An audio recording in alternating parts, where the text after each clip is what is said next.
this night go shining bright, colors dance in the night.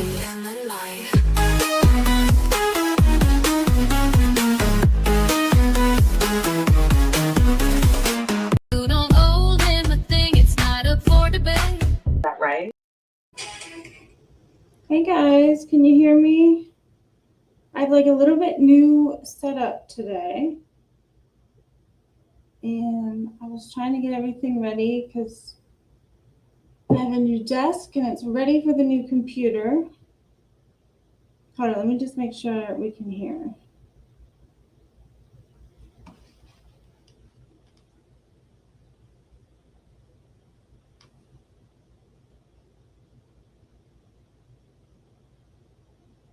Nope, I don't think I hear anything.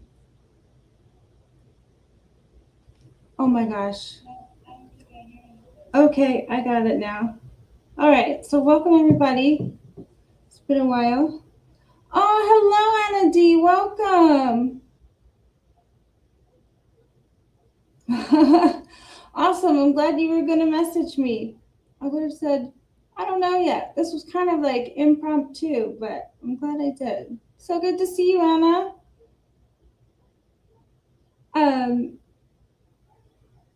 I know that like we've all had that conversation with somebody, you know, on social media, whether it's like Twitter or here on YouTube or even in the chat, where we're just like, how can anybody think that? Like, you know, we're going through the evidence, we're going through the court documents, and we're just like, how does anybody think that when it's right here in black and white, this is what's going on? And I think the answer is, it's not a person. I posted earlier the link to BJ Investigates. She's absolutely great. She's a former attorney. If you guys haven't followed her, I would. I found her during the Free Britney movement, and she was walking us through that. She is now covering the Diddy case. She's covered so many things. She's absolutely wonderful. Her link is in the description. So I don't know if I can show her video, but her video, I think, was titled, You're Probably Arguing with a Bot.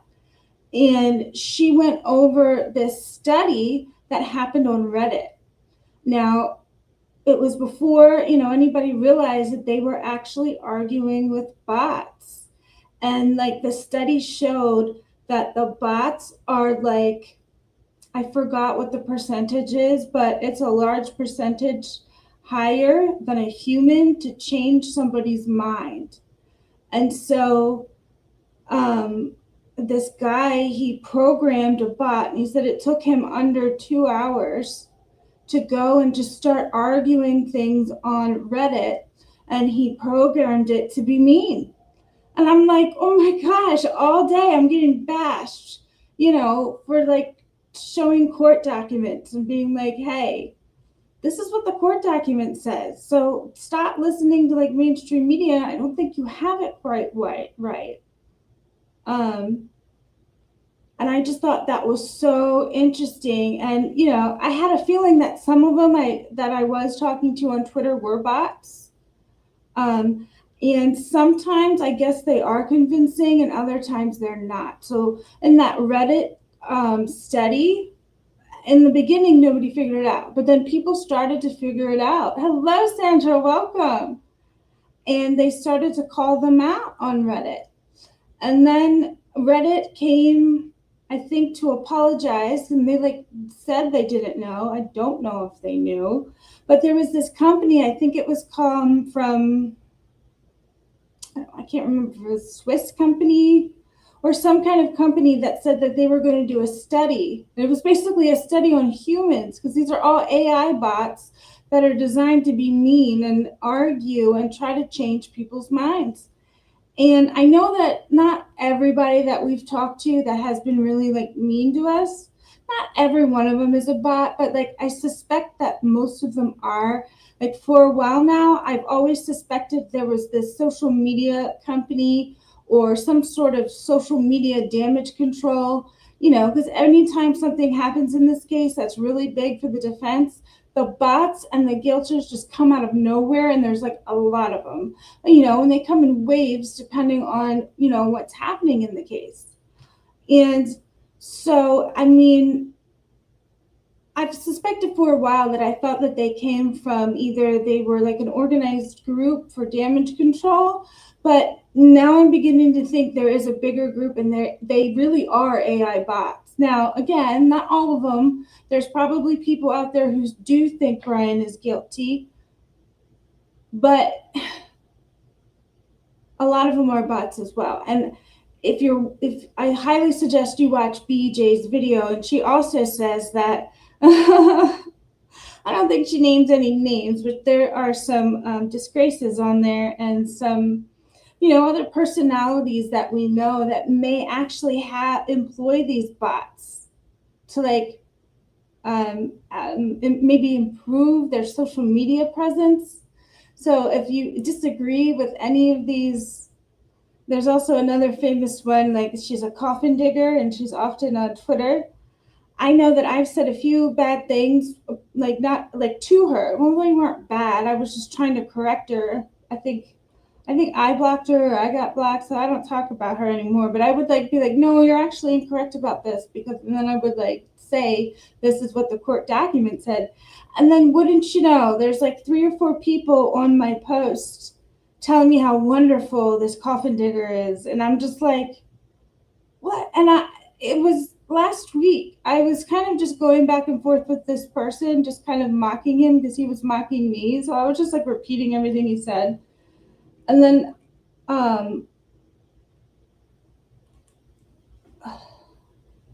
I just got to the point where I was like, this is just so weird. And it's like every time you talk to them, it's like the same person. It's like they incite something and they always get the same reaction, which, I think is to like confuse, stun, and then shame, so that you change your mind to whatever they're talking about. And if you're not changing your mind to what they're talking about, then they just go on these personal insults. And I know that we've all experienced that. So, and okay, I remember where I was going with that. So on Twitter, I would just, comment on this coffin digger's tweets or whatever. And then when you know, there's 3 or 4 people in there telling me how wonderful she is. So I do think that, yeah, I think some of these talking heads or people that might have like a bigger channel might employ these types of AI bots. But I just wanted us to be aware that you can suspect it's an AI bot. Like, of course, we know that there are other YouTube creators that are probably real people, and they have their own opinions and they are expressing them. So not everybody is a bot, but I would start to just suspect, because this is the world we live in now. And I found a document here called "The Rise of Generative AI and the Coming Era of Social Media Manipulation." I think this Bryan Kohberger case is a huge example of a force, and I guess that would be AI, to try to manipulate the social media reactions to the case. And I know we've all felt it. This is from September of 2023, so by this time, I'm sure that they have improved the AI bots.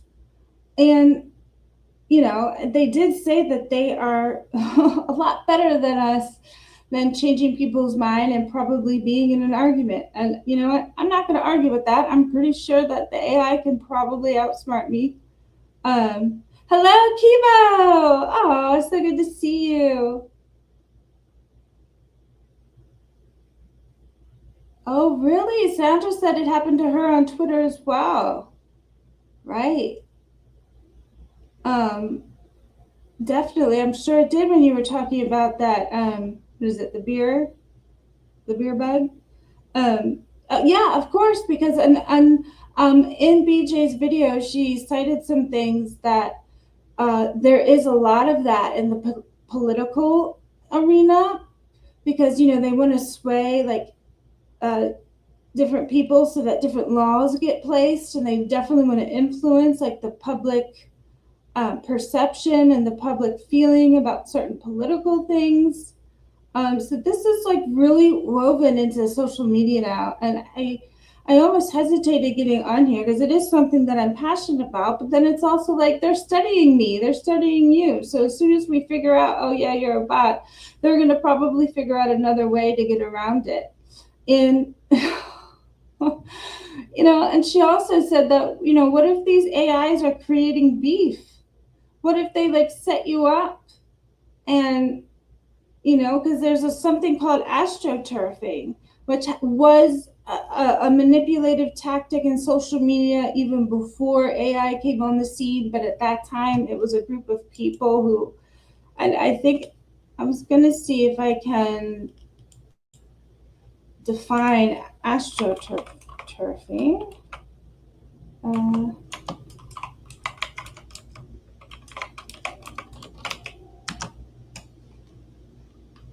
Let's see.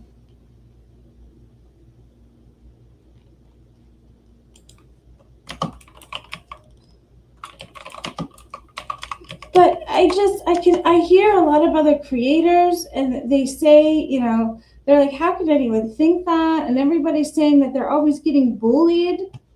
Okay, here we go. This is astroturfing. Online bullying refers to posting mean, hurtful, or embarrassing comments or rumors about someone online. It is a form of cyberbullying which occurs when someone uses technology to demean, inflict harm, or cause pain to another person. Online bullying is often linked to face-to-face bullying. But they used to have groups of people doing it, but now they have the AI. And also, when BJ was talking about that study that Reddit says they didn't know, but like this company, I can't remember if it was from Switzerland, I think, that they employed these AI bots to just start arguing with everybody on Reddit. And that I think that company is quoted to say that Reddit is the PR for the internet. Like, I know Reddit, I've heard Reddit got pretty bad with like, if you ever disagreed with anybody, that you would get kicked off. But apparently that was all bots. And the company was like, well, nobody really got hurt that bad, so we didn't really demean or defame anyone. But there's like a fine line there. So let me go back to this here. Now again, this document is older. It is from September 2023, but I think it'll have a lot of good information about what we've all been experiencing lately. And again, I just want to say I suspect them. I don't know. There's no way I'll ever know for sure if some of these people are bots. And I do know out there that people do legitimately feel Bryan is guilty. So this is from the RAND Corporation. I've heard of the RAND Corporation, but I don't really know what they are.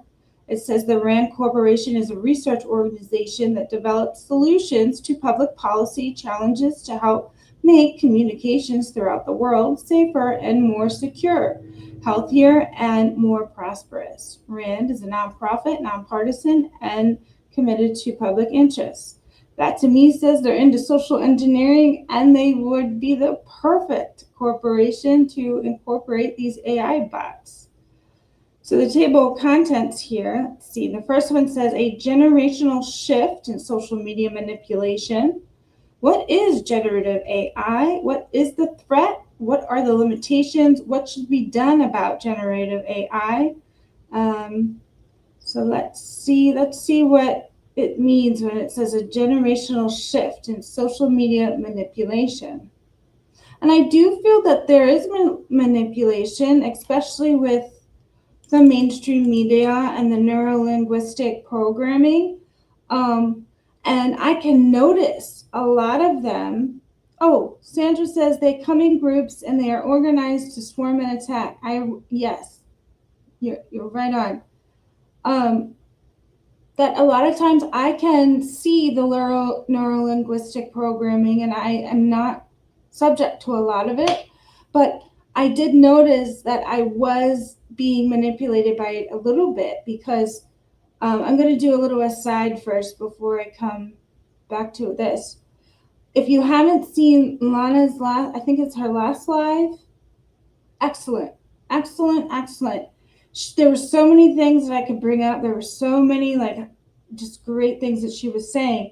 But the one that was so profound and it should not have hit me so hard, it should not have, is she was saying, I don't want to quote her, like, but it was just so good. I'm just going to try to give you the gist of what she was saying because it hit me so hard. That, there are people out there who do think he's guilty. But then anytime somebody says, well, I might think he's innocent because this or this or this or that, and they always come back with oh, you think he was framed? And they kind of like mock us for that.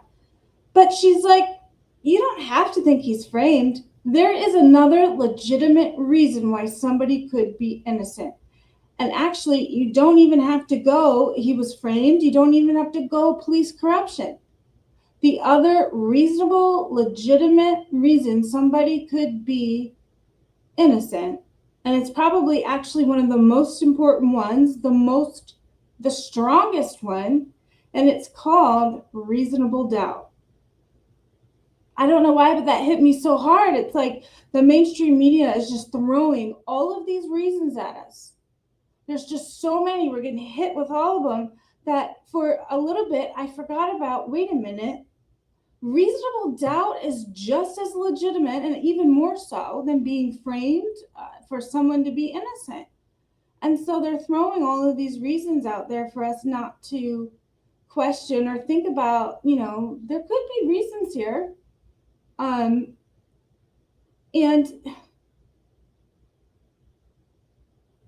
it's like they don't want us to go there. They don't want us to reason in this case. And I just thought reasonable doubt is like one of the founding principles of the U.S. legal system, and they're trying to hide it for some reason, especially in this case. I just wanted to get that out there that I don't know why reasonable doubt hit me so hard. That is a perfectly legitimate reason for someone to be innocent. And for some reason, I don't know why people aren't talking about it more. I don't know. I think we should all use that phrase more. Get it back out there. There's reasonable doubt here. And that's a perfectly reasonable, strong explanation for somebody's innocence.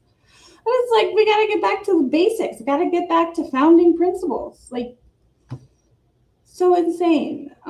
Okay, so here it says here, the world may remember 2022, the year of the generative artificial intelligence, AI, the year that large language models, LLMs, and OpenAI, GPT-3, and text-to-image models such as Stable Diffusion marked as sea change in the potential for social media manipulation. Oh, I also want to mention that when BJ was talking about how the guy wrote like artificial intelligence in like 2 hours to go argue with everyone on Reddit. I think he was using ChatGPT, and we're like 2 past that now. So whatever they have going on with social media now is more sophisticated than what was going on then, and what was going on then was pretty sophisticated. And she also said, like, we can look out for keywords. When they just say something like a little off, you're just like, wait a minute, like a human wouldn't use that word. I can't remember off the top of the head some of those keywords, but it's also like, if you ask Google a question and like they don't really answer it, but they're like answering it, and you're like, that's not what I asked. We don't know quite how to use AI yet. People are still trying to learn how to make it work, but there's still some disconnects there. So anyway, these large language models that they use with AI can generate naturalistic, human-sounding text content at scale while open source text to image models, such as Stable Diffusion, can generate photorealistic images of anything real. Yeah, I mean, haven't we all seen those videos of like Will Smith inhaling spaghetti? Over the years, those videos have gotten more believable and more believable. And like, I'm just worried that even in social media on these platforms over text, that these AI bots are going to get more and more believable, more and more like trying to persuade the public opinion. And it says here, coming soon is likely the ability similarly generate high quality audio and video and music based on text inputs. We already have the high quality audio and video. And people are making all those songs now, so AI is pretty sophisticated already. I can't imagine what it's going to be like in like years to come. So this means national, state level social media manipulation and online influence efforts no longer require an army of human internet trolls. Okay, or a 50-cent army of the Chinese nationalists. Oh, I don't know what they're quoting there. So instead, using existing technology, U.S. adversaries could build a digital infrastructure and manufacture realistic but inauthentic fake. Well, yeah. Content that could fuel similarly realistic but inauthentic online human persona. Accounts like Twitter, Reddit, or Facebook that seem real but are synthetic constructs, fueled by generative AI and advancing narratives that serve the interests of those governments. Imagine interacting with someone online who shares an interest with you, a hobby, a sports team, whatever. To all appearances, they are authentic. They post about the big game last week or the restaurant they went to with their spouse. And they make comments in response to others that make sense. They do not just sound like native US English speakers, but they use regional variations such as Pittsburghese or Southern American English. They get jokes and US cultural references, and they post pictures of their life. That also made me think some of these AI bots, they're so into politics. And I'm just not into politics, but they're out there in like these really, big important topics, that like people have interest in.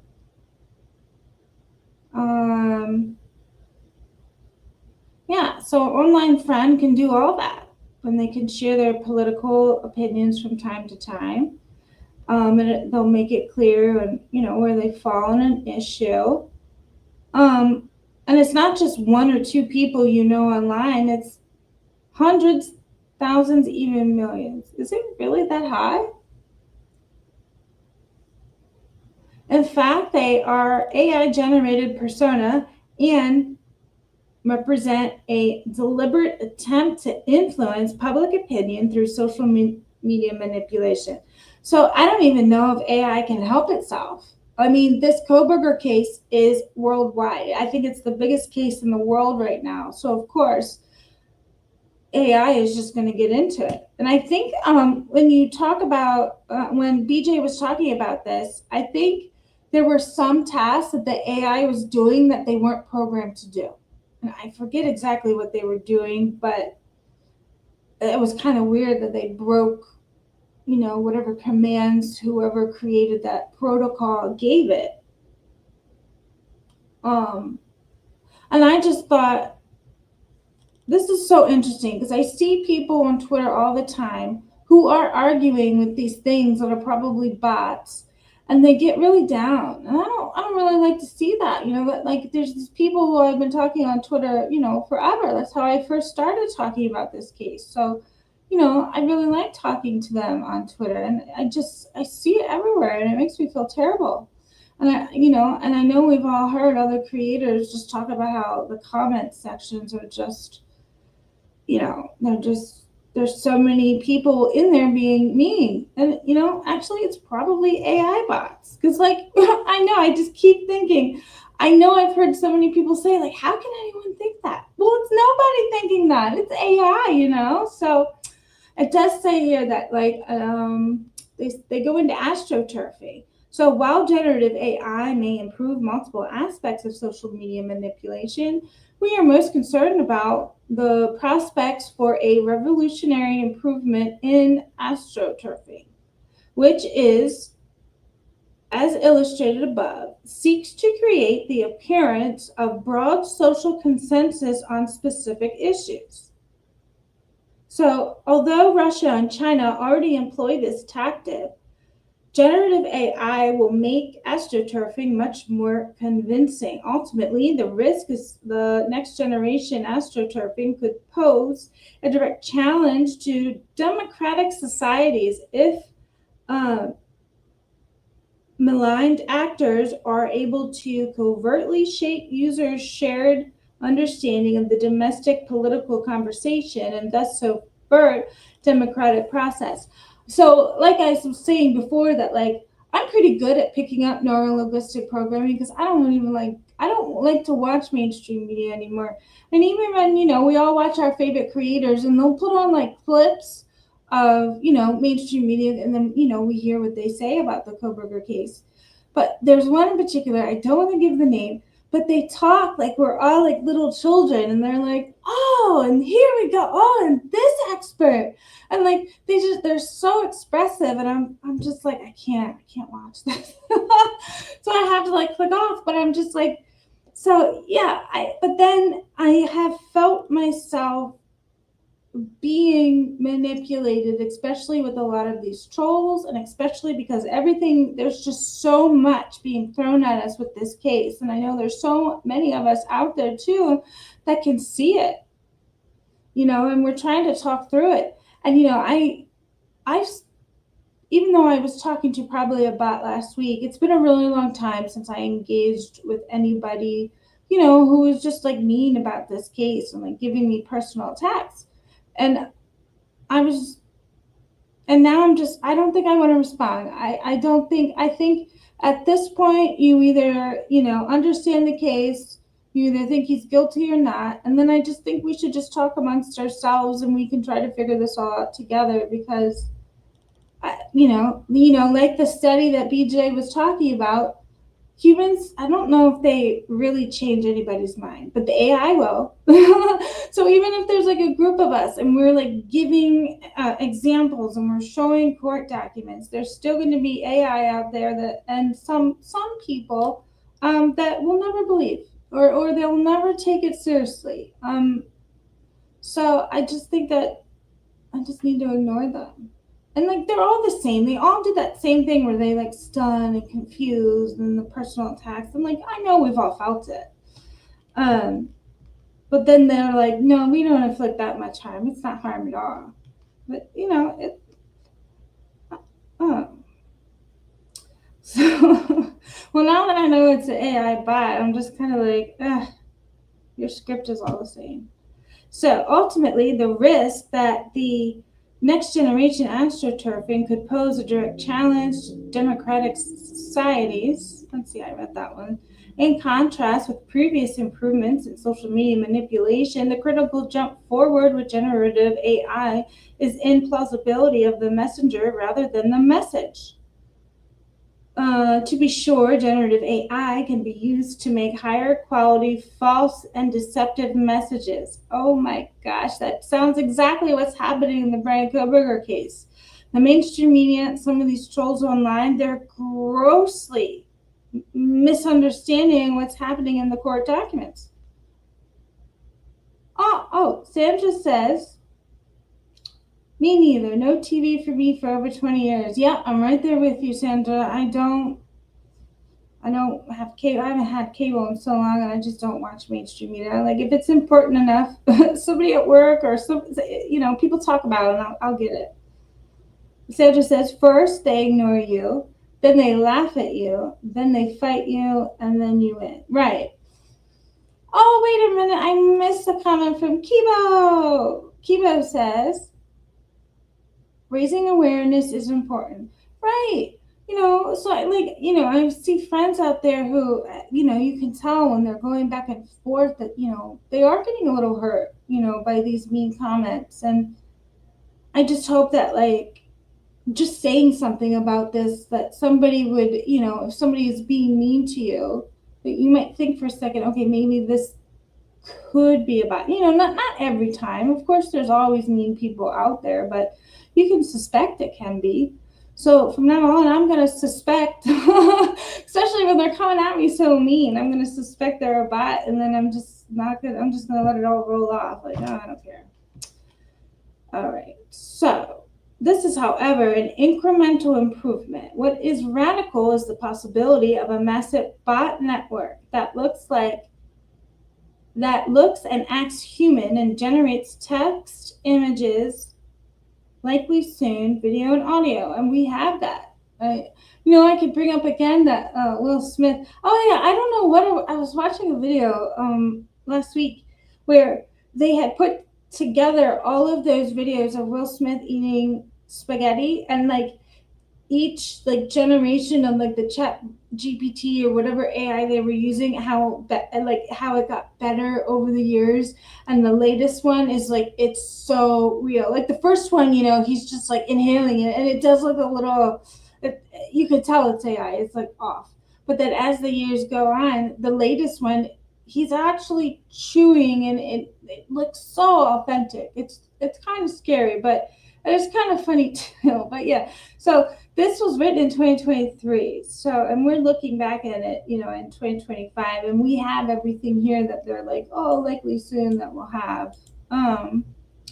So we highlight the risk of generative AI because convincingly authentic content generation at scale has so far been one of the biggest challenges in large-scale social media manipulation. While it is too early in the era of generative AI to make definitive statements about the gap between offensive generation capabilities and defense detection capabilities, we argue that generative AI presents a very serious technical challenge for detection that are likely to grow in severity as technology matures. And I think also BJ's link is in the description, and I highly recommend you watch that. Oh, and Lana's last video, even though they're two separate things, but they're the two coolest videos I've seen recently. So, and I think BJ said in her video, I shouldn't be quoting her, I'm sorry, you guys should watch her, but a thing I thought was interesting is that sometimes these AI bots can argue back and forth with each other. So it's not all they're coming and being mean. Some of them might even appear to be on our side. I don't know. It's concerted, organized effort. So in this perspective, we argue that the emergence of ubiquitous, powerful generative AI poses the potential national security threat in terms of the risk and misuse by U.S. adversaries, in particular for social media manipulation, that the U.S. government and broader technology and policy communities should proactively address now. Although we focus on the People's Republic of China and its People's Liberation Army as an illustrative example of the potential threat, and variety of actors could use generative AI for social media manipulation, including technology, sophisticated non-state actors, domestic as well as foreign. The capabilities and threats discussed in this perspective are likely also relevant to other actors such as Russia and Iran that have already engaged in social media manipulation.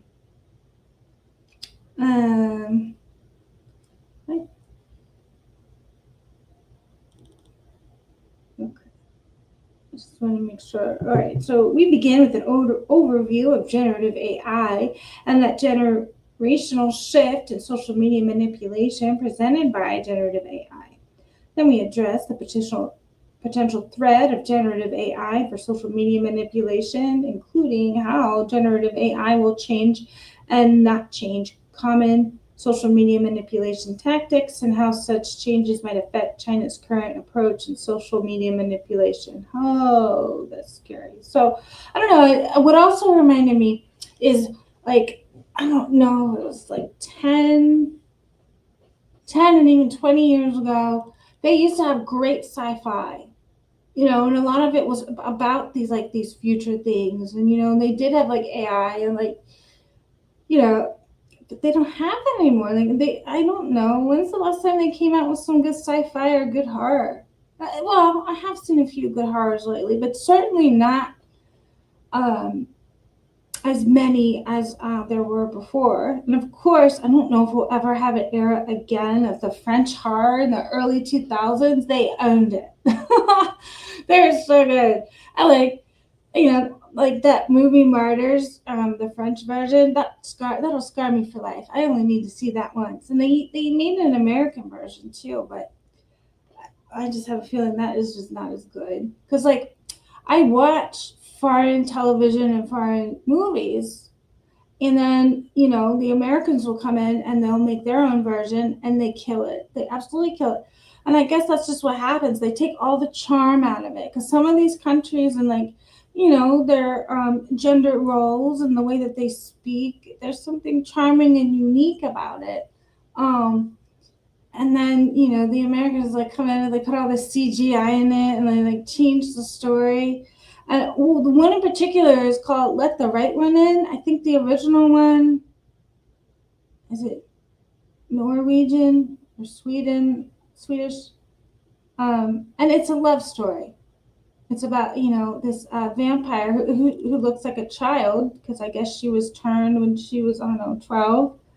And spoiler alert, well, I won't go too far into it.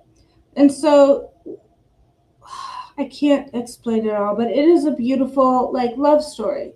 However, when the Americans got it, of course they changed it.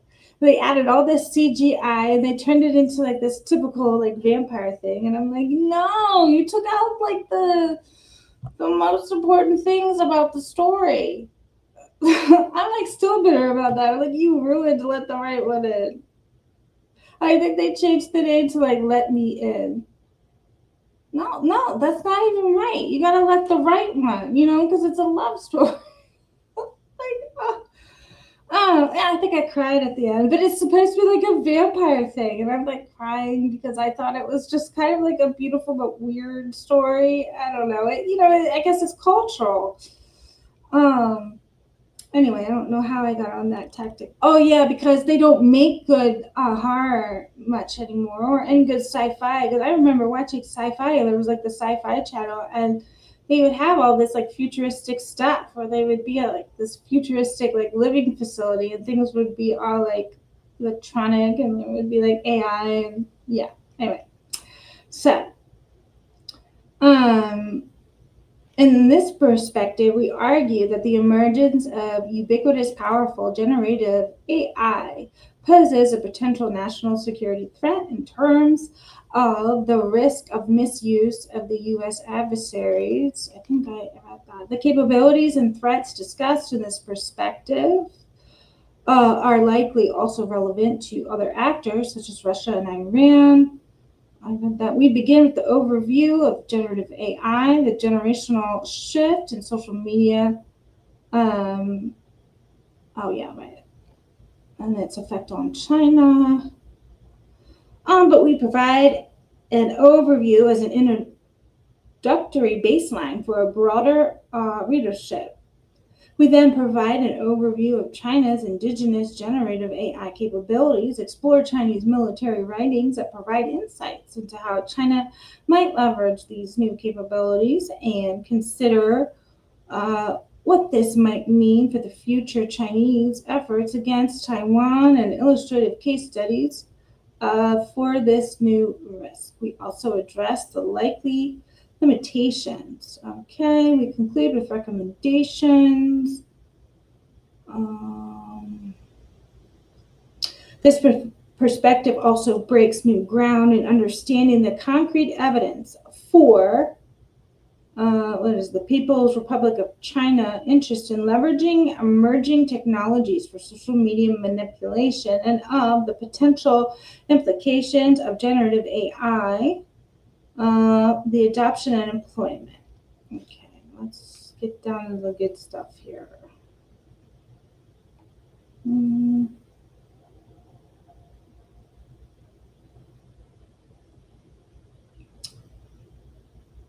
Oh, there's a good chart here. Okay. In terms of content generation, it may be helpful to think of 3 generations. Early crude iterations, followed by more sophisticated deepfakes, and now generative AI. Social media manipulation generation 1.0 used what we might term crude fakes, low quality procedural bots, fake accounts with some account of automation that churned out content but were clearly synthetic fake. Then were marked by continuous automated text-only output and lacked any ability to interact with users meaningfully, making them easy to detect. The majority of this content was human produced. Yeah, because astroturfing originated in groups, like Sandra was talking about. So, okay, so this is generation 1.0, basic computer programming, 2, early machine learning, and 3, generative AI. So, even though I'm pointing this out, that this is out there, and I think that we are dealing with a lot of this, AI is just gonna learn from me, what I'm saying, and then counteract it, I guess, But I just think it's important that, for next time, anyone makes you feel bad, you can suspect that they might be AI, And for me, I don't know. I'm just whatever. If you're a bot, why does it even matter?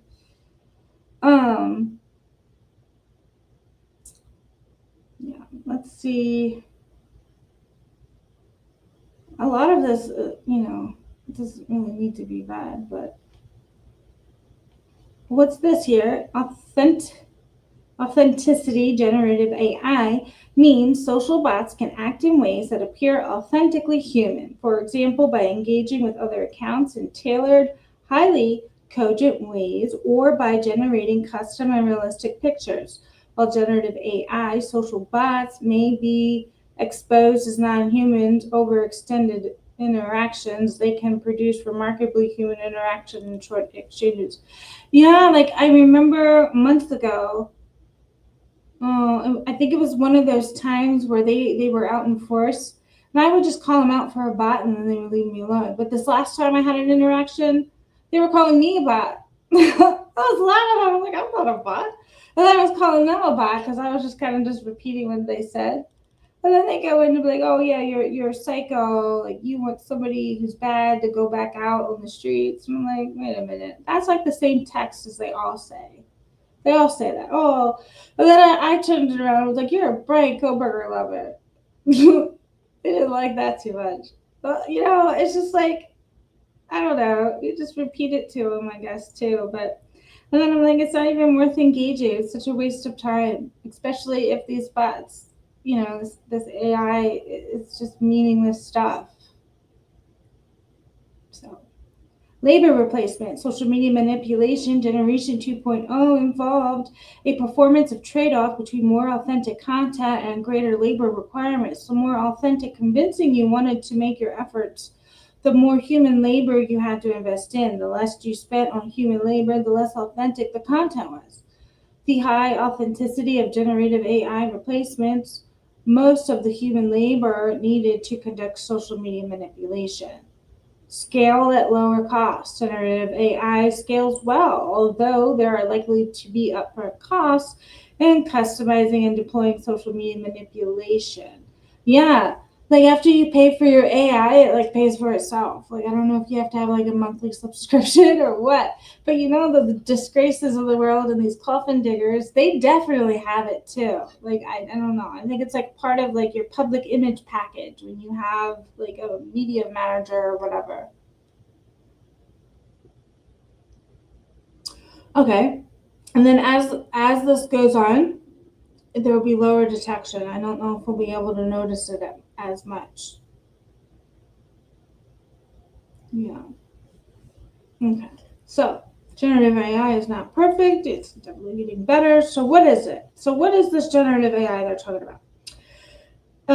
Generative AI is an umbrella term for AI models that can produce media, primarily based on user-generated text prompts, but increasingly through other media such as images. They can write 1,000-word literature review of psychology, resilience, literature, and theoretical perspective of human agency. All right, so I don't know if it was like a year ago, I heard that like some attorneys were having like AI write their motions, but then other attorneys were like, I would never do that. You know, you should never do that because like sometimes like the judge might be able to know, and then that's just awful. Um, or you better proofread that so much that it still sounds like you wrote it.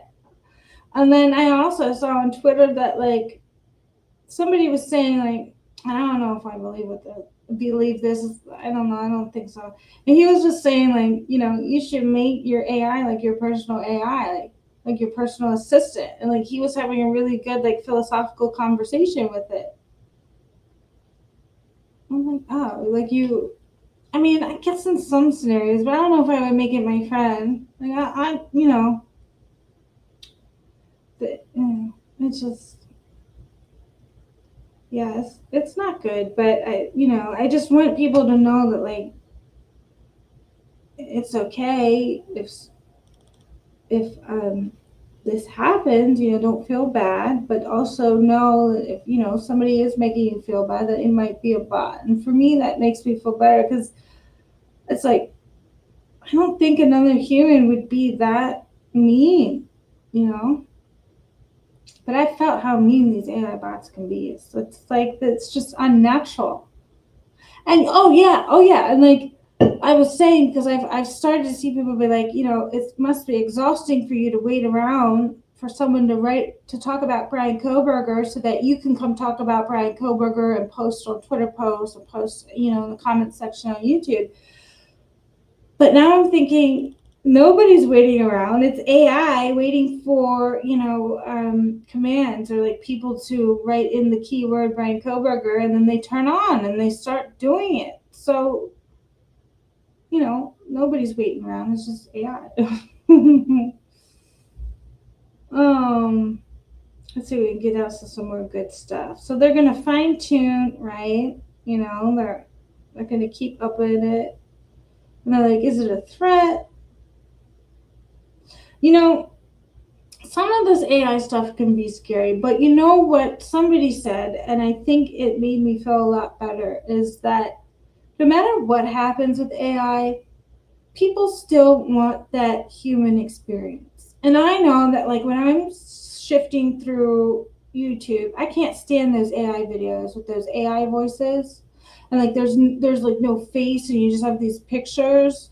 That's so like inauthentic. So somebody was saying like in the future, if the economy ever changes, we're still going to value the human experience, and that is something that they can never have. And as long as we're around other people who we appreciate, and we're getting that real human experiences, I think we'll be okay. So it's not all bad. We just got to know, where those people are. And, I think a lot of us just gravitate towards each other naturally because that's just how we are. Um, all right, let's see. I don't know. I could also link this boring paper. This one's not as fun as the DNA ones I read, but, I thought I would just bring something up here so we can look at it. Oh, bots for astroturfing. They use large numbers of inauthentic fake accounts, bots, to create the appearance of a broad consensus on a topic. That's exactly what happens to us. Like, there's all these bots out there that are like, "Oh, you're not on the guilty train yet. Oh, but everybody does. You're the only one."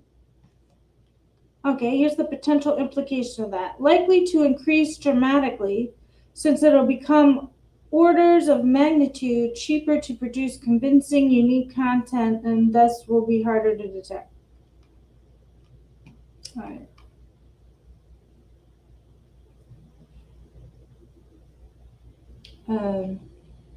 Memes and meme wars. Oh gosh, called units of culture. Okay, well, yeah, the slogan incorporated into an image. Okay, well, that's a meme. Uh, Misinfographics. Infographics that appear professional and authoritative but are inaccurate or misleading or misinforming. Potential implication unclear because generative AI may help speed up production, but effective infographics likely still need human insight. And that's a great point. Like, your AI is only as good as the prompt you give it. And I know because I've been using AI, and sometimes I ask it to make pictures or video. I was doing video for a different channel, and it took me a while to get the prompt right because and even when you try and you get the prompt right and you're like telling the AI like what to do, they still like they have if you have somebody like walking like in a fashion show, the walk might be a little awkward, or when they swing their hair there might be another face on the other side. So it's not perfect, it's getting better, but even I have to learn to like work with it. And so that's a good point here. Oh, some of these AIs are only as good as somebody prompts it to be. So we still have to like feed it information sometimes. Um, yeah. So there's that. And then I want to swing back around and talk about Lana's live. It's so excellent. I can link that too, but I don't like it shouldn't have hit me so hard that reasonable doubt is a perfectly valid and strong reason for someone's innocence. And I don't know how that got lost. It got lost for me. I guess maybe because of the mainstream media and these AI bots. It's something that was buried. And it wasn't until Lana said something that it like unlocked or got like, uncovered. And I'm like, wait a minute. But I'm like, at the same time, I'm like,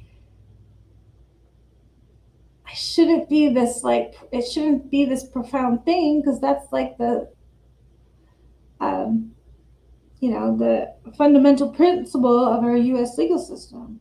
Hey, look, there's some comments here. Let's see. Oh, Kibo says mean people suck. So do mean bots. 100%. Santa says they come for keywords you type they don't like. Exactly. Right. Yeah, it took me a little while to figure that out, but yeah, they just come when you type keywords. Sandra says AI doesn't recognize sarcasm. Ah, you're so right. You're so right. That's a good test. Kibo says bias bullying bots. Oh my gosh. The big B's. Yep. Yep.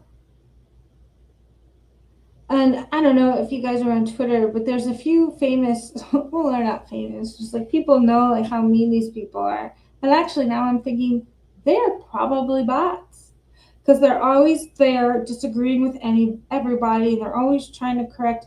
I just don't think humans wait around for people to talk about Bryan Kohberger so like they can talk about Bryan Kohberger. It's like, a lot of us have lives. We're not like constantly like, it's not like I go on Twitter or YouTube and I'm looking for people who disagree with me so I can like argue with them. I don't want that. I don't want that confrontation. I'm too busy.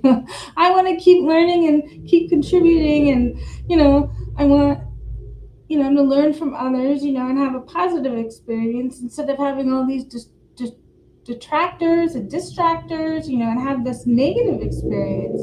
Like, who wants that? With these AIs, I guess that's what they're prompted to do: sit around and wait for the Bryan Kohberger word so you can talk about them all day. Like, if anything, the AI is the one that was obsessed and loves Bryan Kohberger. So ridiculous. But I don't know. They're kind of like making some rational thoughts disappear. Although, like I said, I'm usually pretty good at picking up neurolinguistic programming because it just doesn't always work. But there's so much of this here that I did think it was starting to get me a little bit, because it's like,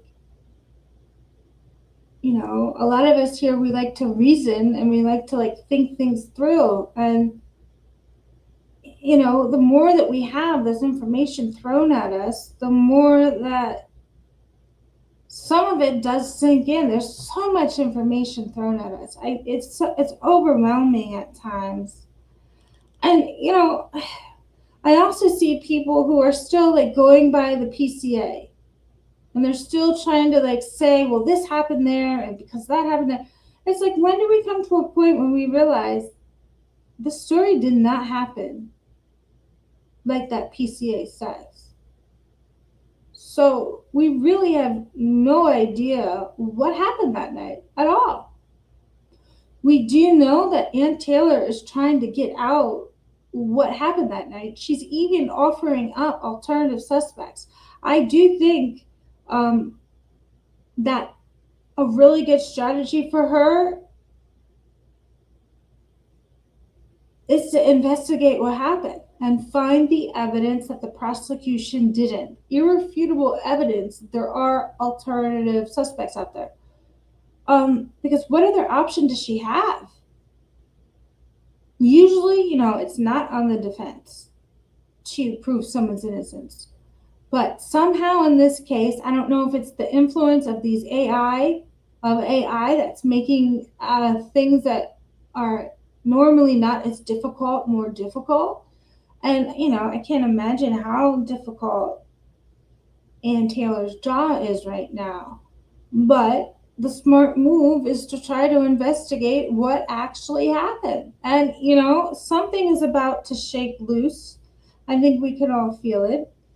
And there's an important hearing on June 18th. Hopefully I'll stream that. I've been getting better at streaming and audio and stuff. So, and I like to have some of the video for myself. So if like I have to rip it, or cut it for like different short clips or videos to, highlight a point that's important, from the hearing. And that also reminds me, my channel birthday is, I think it's July 19th. So I wanted to have like an episode that kind of went over like, the journey that I've gotten to here, how I taught myself to, get a camera, fix the audio, make some content, that can be really intimidating. It was kind of scary the first few times I got on camera, I won't lie. And then it becomes easier and easier. But I'm always encouraging everybody, if you want a channel, go for it. It's not about the destination. It's about the journey you go through. And when you learn how to do it, I promise you are going to be surprised about all the things that you learn and what you can accomplish. Aw, thank you, Sandra. That's so sweet.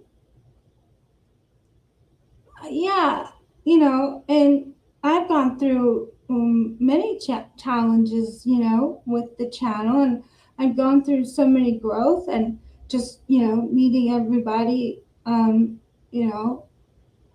all of you, and you guys just, make everything worth it, when you like say stuff like that, Sandra. Like, people have been so supportive, and, it's been fun, So I encourage anyone that wants to channel, do it. Like, don't don't be afraid. You can do it. Oh, thank you, Kibo. It's not till July 19th, I think. I mean, we'll have like a long stream, and we'll have a party, and I don't know if anybody wants to talk about the case, or they just want like a free what do you call them? Like any topic. Like it doesn't have to be Bryan Kohberger. We can talk about anything. And some of you have been sending me like articles, and I know what one of you has been sending me the Karen Reed articles, and I have been following Karen Reed casually. I think I'm almost up to date. I haven't watched much of the trial. I have watched bits and pieces. I am interested in the forensics and like the injuries that John O'Keefe had, and how the injuries don't quite match up with the what the police are alleging, that like if you were hit with that amount of force, your body would show it, and the injuries on John O'Keefe's body does not show it. So yeah, I didn't go like super in depth with Karen Reed, but I don't know if any of you guys want me to just go over Karen Reed and my opinions, or kind of look at the forensics involved and just look at it. I don't know. Like I'm new at this too, so like Bryan Kohberger has been my main case, but if anybody wants me to go over a different case or just look at something, I'm happy to do that. Yes, Sandra, we'll have a party. It would be great. It would be lots of fun. Yeah. I don't know exactly what we'll do yet. I don't know if I'll like play a video or two so you can see how like my video cutting maybe like improved over time, or yeah. And like I know I see all these videos of like people who are like it was my journey to like 1,000 subscribers, and like they give you like their experience and like what the things that they did, and they're all different. They're all great. And one day this case, the Bryan Kohberger, oh, Kibo! Yeah, I think it is July 19th. Let me double check. I forgot what I was saying. Oh, yeah. So, the Bryan Kohberger case will be over one day. And so, I was kind of thinking like, what will I do next? I'm definitely doing something. I'm having so much fun, like learning about all of these things, and meeting all of you and talking with all of you in the chat, and seeing everybody's comments that were on the replay crew and they comment under the video. All right, this is my first video, and I uploaded it July 19th. Yep, that's the channel birthday. I mean, I've had my YouTube account, I think, since like 2011, but so I can't like go by the date that I created my account, because like let's see what day. Oh, I joined October 10th, 2012. That's been so long.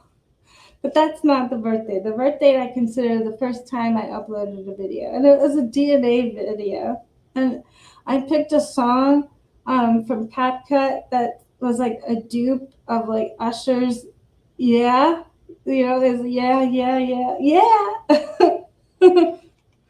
So yeah, that was fun. I've come such a long way since making those videos.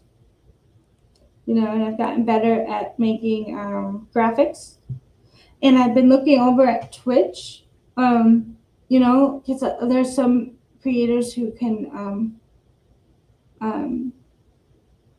stream multiple times. Some of them stream on YouTube, Twitter, and Twitch, and like multiple other things. So I was thinking about that.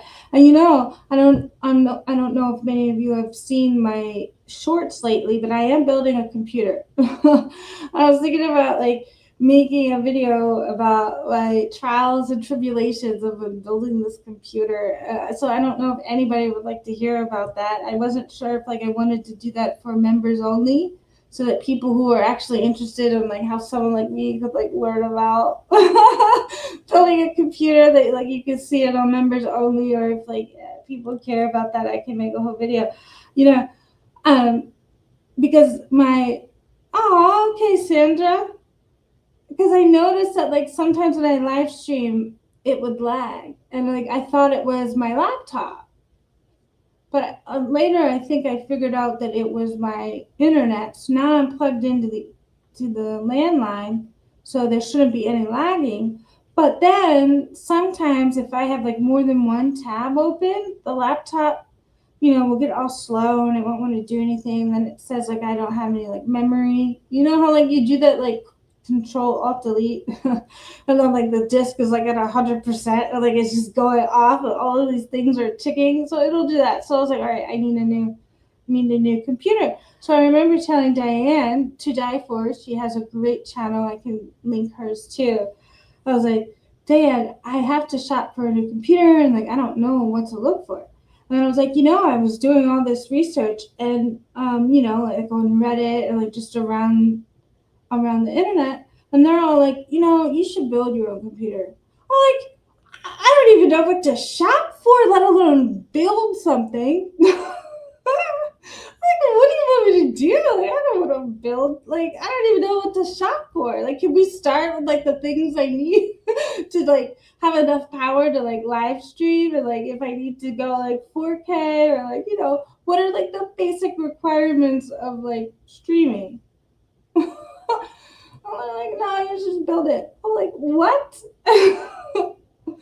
So yeah, I was telling Diana, I was laughing. I'm like, no, literally, they were telling me to build it. Like, how ridiculous is that? It's so ridiculous. But then, I don't know if any of you watch Quantum of Consciousness with Matt from PA. He's awesome. I can link his channel too. But he calls all his subscribers the old guard.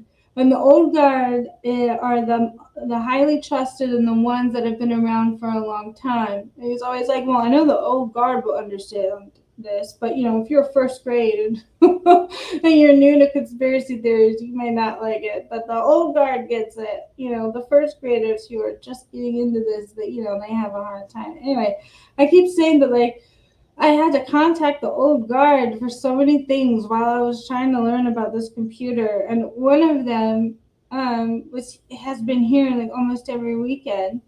And he's never built a computer before, but he has a mind like a engineer.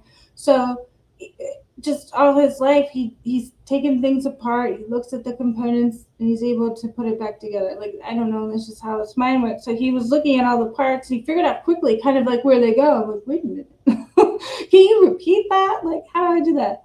And so with the little bit of information that I've learned and like I've looked up, and like his just ability to be an engineer, he kind of gave me some tips on like where the things go.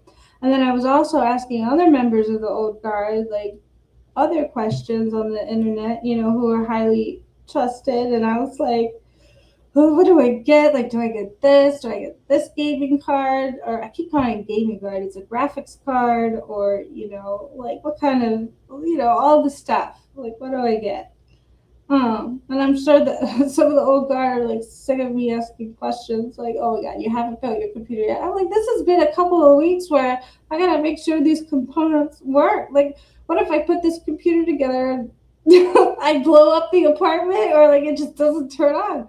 So I'm like, I really should get out there and like tell people like my experience, because I started this channel July 19th last year, and I've come all the way to where I'm building my own computer. I'm like a blonde who loves to go shopping all the time. I'm super ditzy, and like here I am, like, okay, let's build a computer. Like, just throw something else at me, And like if I can do it, like anybody can do it. And I also like I was saying, I encourage anybody who wants to make their own channel, do it. You can do it.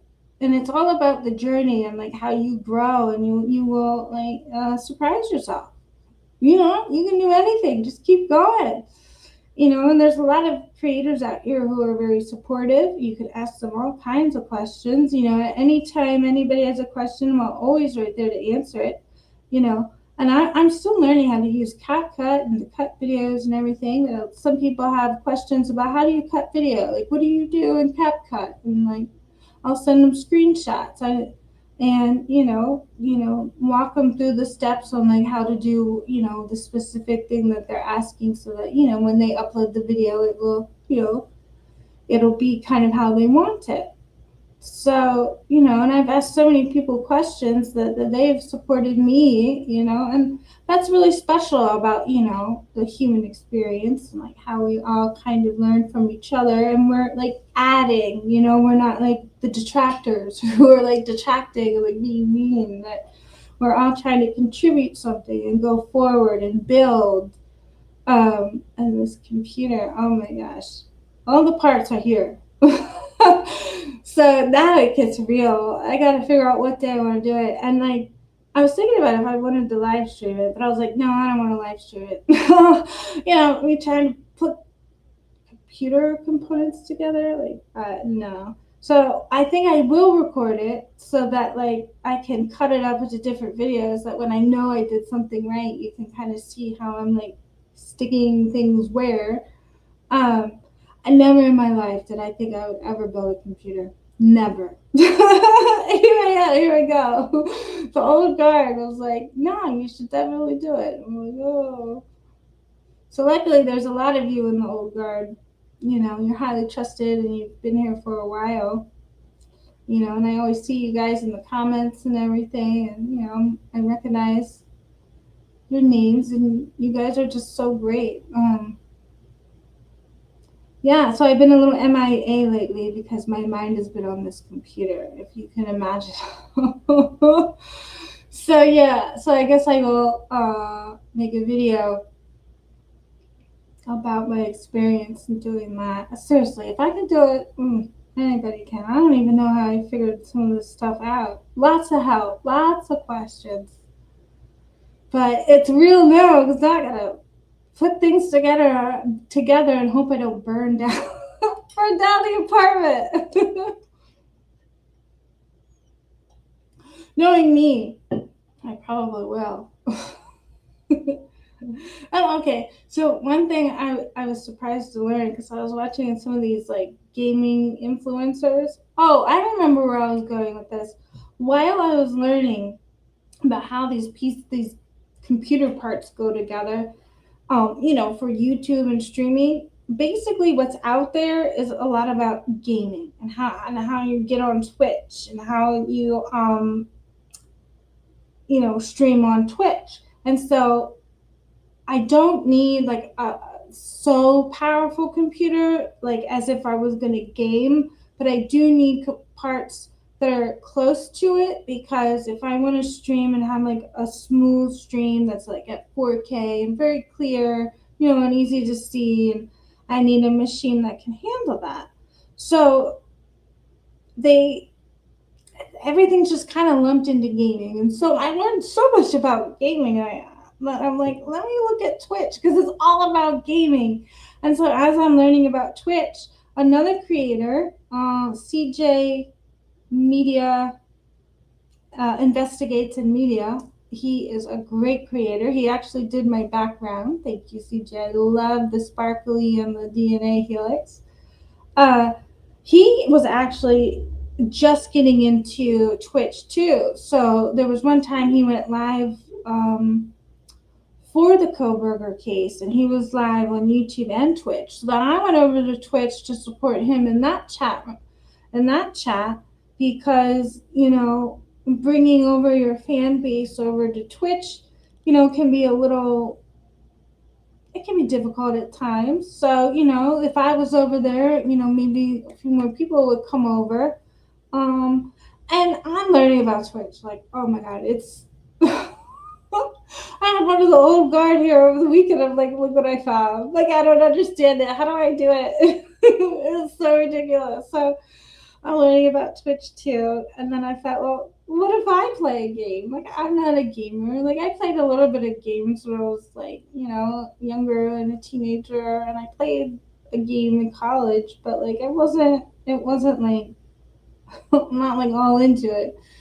So yeah, I know way too much about gaming that I don't really need to, need to know. But I thought that it was cool that like I found another content creator who was also like learning about Twitch.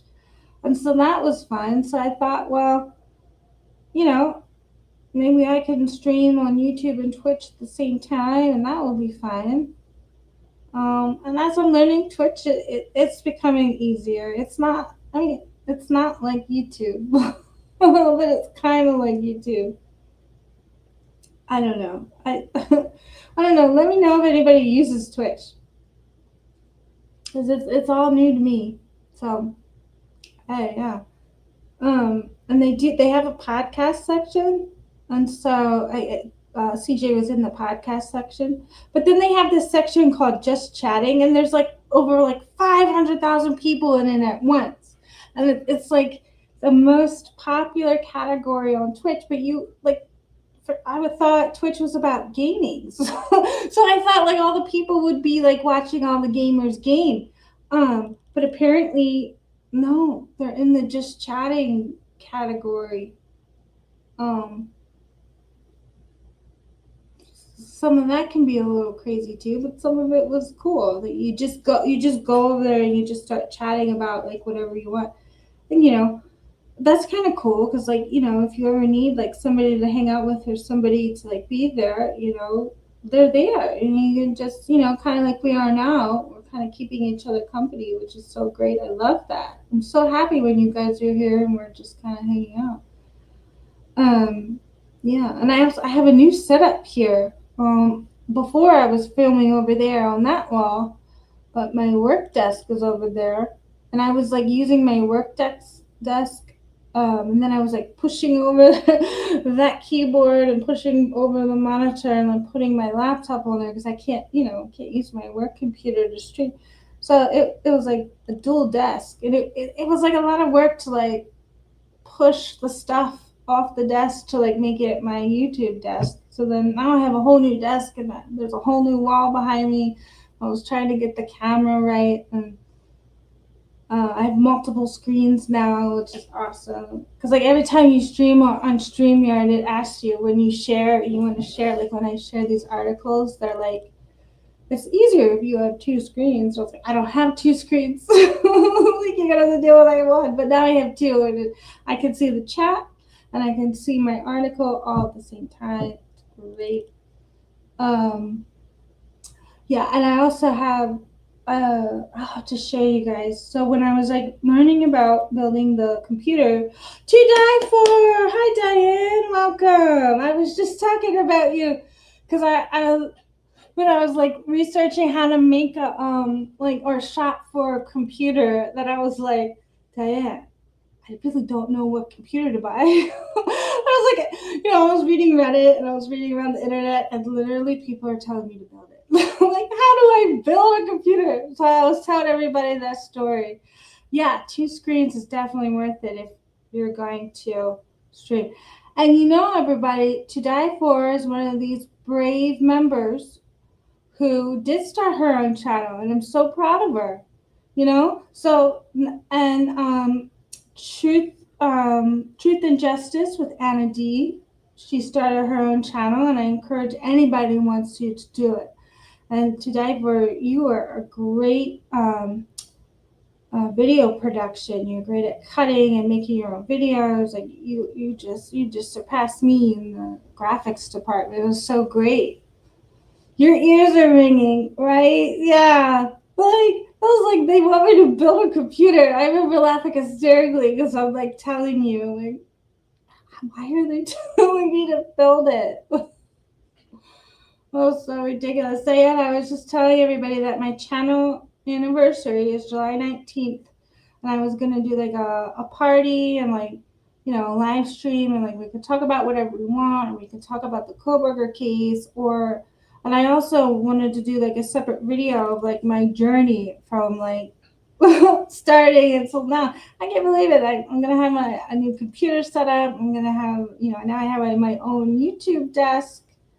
I'm not over there at my work desk sharing the space. Um, yeah. hmm So good to see you here, Diane. It's so good to see Sandra and Kibo. Kibo is the best. Yeah. So this has just been a great experience. And like anybody who wants to start their channel, you are just going to learn so much. You're going to learn so much about yourself, and you're going to surprise yourself.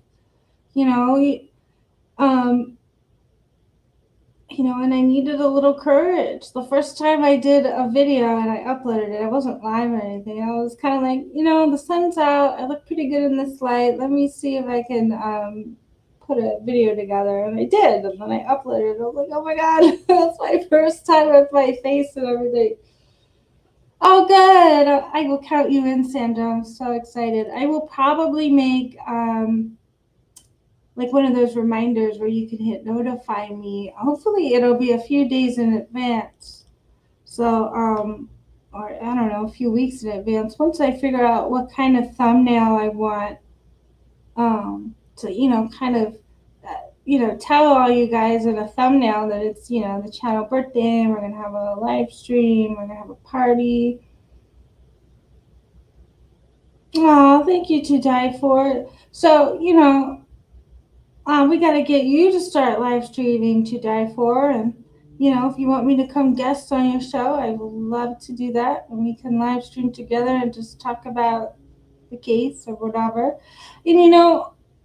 And, like sometimes, Diane and I talk and we have these conversations about the case and we're like, this is so good. Like, I know that people would love to hear us just go back and forth and just talk about the case. Because it is so interesting because, we have different perspectives and, we don't always agree on everything, but, we both know the case and it's very interesting. I know there's a few points where Diane brought up, she just blew my mind. I was like, oh my God, I never thought of that. Like, that is so brilliant. Oh, I would love to be on your show to IDAHO4. So when you first go live, I'll be there. Oh, come on. Or, you can come on my live and you can come up and we can talk about whatever aspect of the case you want to talk about. And then, anytime you want to do that, let's schedule it. That'll be fun. Yeah, we'll look forward to that. It's so fun to talk to you all about the case because most of you, we're all up to date on the same stuff. And if not, we quickly get somebody up to date, Okay, good. All right, Diane, we'll have you on. We can have you on this week, the weekend, whatever. Although, sometime I think next weekend, if I don't have time this week, I might start on that computer. And I hope that I don't blow up the apartment because I finally have all the pieces now that I can put it together. Oh gosh, just so much stress is now up. So I haven't been like making as much videos lately, or being live because my mind has been building this crazy computer. Like, oh my God, like what else am I gonna take on that I never thought I would in a million years? Oh my gosh, yes, Diane. June 18th is gonna come up so quick. I don't know. Are these going to be the hearings that change everything? And I think there's another thing you and I were talking about, Diane, is that last hearing, Judge Hibbler, he kind of had a hoarse voice. Like it was kind of squeaky. It wasn't kind of. And then I realized he must have been yelling and screaming at the prosecution because you know how they were a little late going live at that last hearing. And it looked like, was it Jules of All Trades? She uploaded a picture. She's like, look at these mean girls. And it was Josh Horowitz and Ashley Jennings. And they were both sitting there like, like looking at the defense like, oh, I can't believe they did that. Yeah, so I think Judge Hitler chewed out the prosecution and was literally yelling at them to the point where he lost some of his voice. And you kind of saw that everybody looked deflated and like tired because I think he was just going off because, somebody broke his order, his gag order. And then I think a lot of us noticed he was a little bit more kind to the defense, which is very, odd to see. And so it's been very interesting for him lately, especially when he was like, well, give me that evidence of that alternate perpetrator. I don't know if he would allow that before this leak. Yeah, right, Diane? He had no voice left. Um, And you could look at everybody and you can see they were just exhausted. They looked like they had been, playing 5 football games in a row or something. They looked like they had a chewing out. And so hopefully that trend continues, that he is a little nicer to the defense. And, it was clear in his order that he knew it was someone on the prosecution or former law enforcement or current law enforcement, so he knows kind of where it came from. And oh my gosh, maybe you guys can tell me what was that order where he wrote that some of the grand jury stuff had to be unsealed and it was like exempt from something. We're gonna hear Diane's Dutch accent. I love it. It's great. I'm sure it's very relaxing and friendly, and everybody's gonna love it. Oh, this is another great point Diane brings up.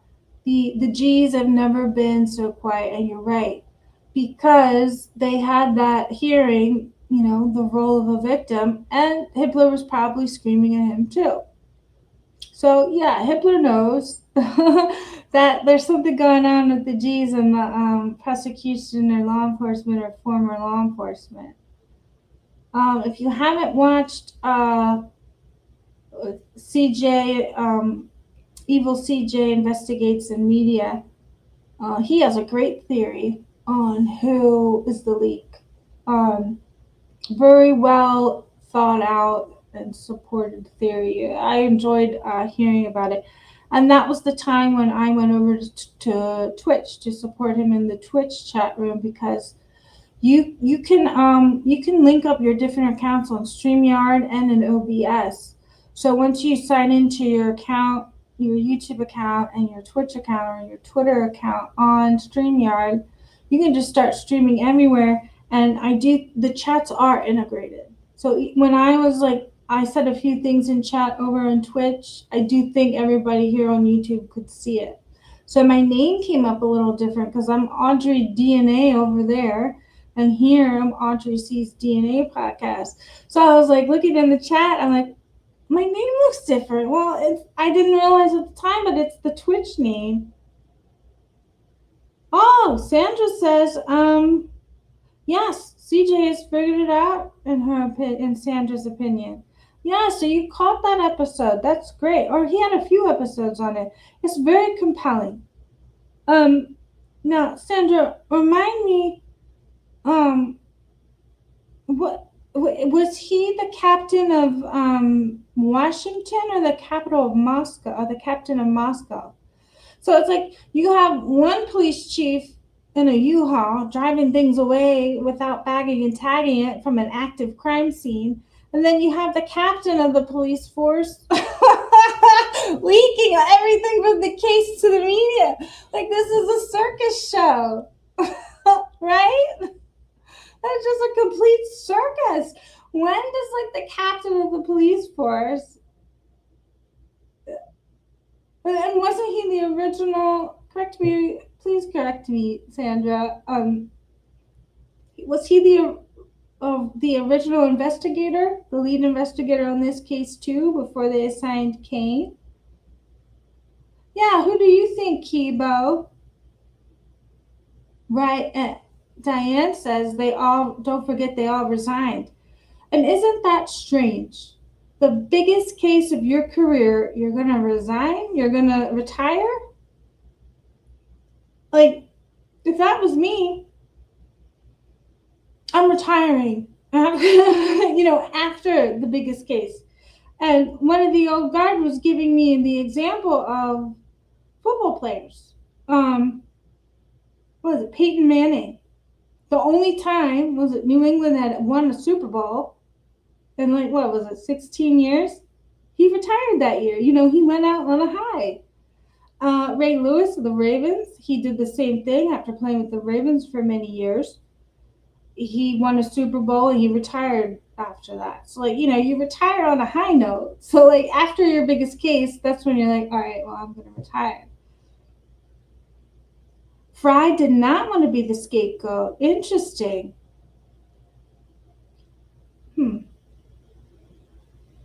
I forget. Oh,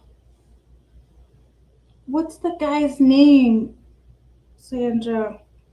The CJ's theory.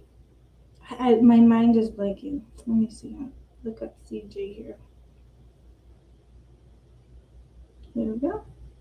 And I've been watching CJ since, like, I first started to watch or learn about this case, because he was talking about the case, and so I feel like I've been in his chat since, like, the beginning, and he's one of, like, the first creators that I started following, so he's great. Let me see. The leaker. Yeah, what's this guy's name? Tyson Barrett. Does that name sound familiar? Tyson Barrett. Oh, is he ex-MPD? Yeah, the ex-MPD Captain Tyson Barrett. Very compelling theory that he's a self-made patsy, and he retired. And I don't know, does he have like 30 years or more in police? Maybe not all at Moscow Police Department. Not at all, Tyson Barrett. What? Yeah, I can copy and paste this into the chat here. I think this is the right one. All right, here we go. Here's the link for that. Okay, Kibo says, let me see if I can pin this link. Does the link show up for you, Diane? The link shows up on my phone, but it doesn't show up in the stream here. Here, I'll pin the message up top. There you go. Captain Tyson Barrett. Yeah, that's the guy. Kibo says, yeah, early retirement all around. Law enforcement and judge. Hitler said that he doesn't want to be here. It's like a game of hot potato. Yeah, okay. Great point you bring up, because I was talking about this over the weekend, with some of the old guard, and it's like the change of venue provided Judge the opportunity for an out, and he took it. And I think we all came to the conclusion that, like, he kind of wanted to take it because this case is a little bit, like, too much for him. And, he did cite some factual things that the Latah County Courthouse may not be able to support a case of this magnitude.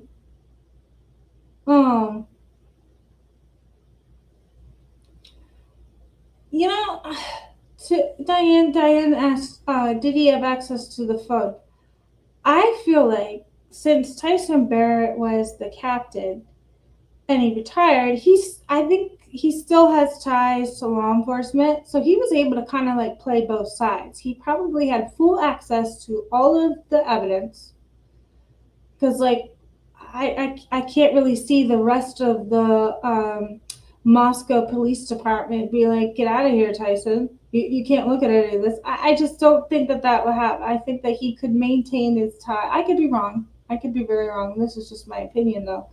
That he maintained his ties in law enforcement. If this is true, and then he would just leak it. So even though he was retired, he may have had access to all of it. Yes, I believe that's correct. So Diane asks, was he the first lead detective? I believe so. I think that's what I remember. And I remember hearing that the original lead detective had 15 or 17 years of actually being a detective. That was the guy. And at the time I didn't realize that it was the captain. But that would make sense because a crime of this magnitude, a quadruple, you might want to put someone on the case like a police captain because of the seriousness of this. But it's like they're all mocking everybody when they pull a police captain off the case. They put a 2-year-old on it.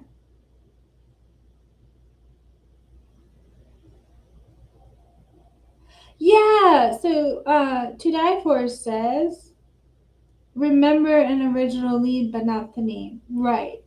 I do. That's kind of how I remember. I remember hearing about it, but I didn't remember the specific name. But it is Tyson Barrett. And I could be wrong, but in my opinion, I think he was playing both sides for a little bit.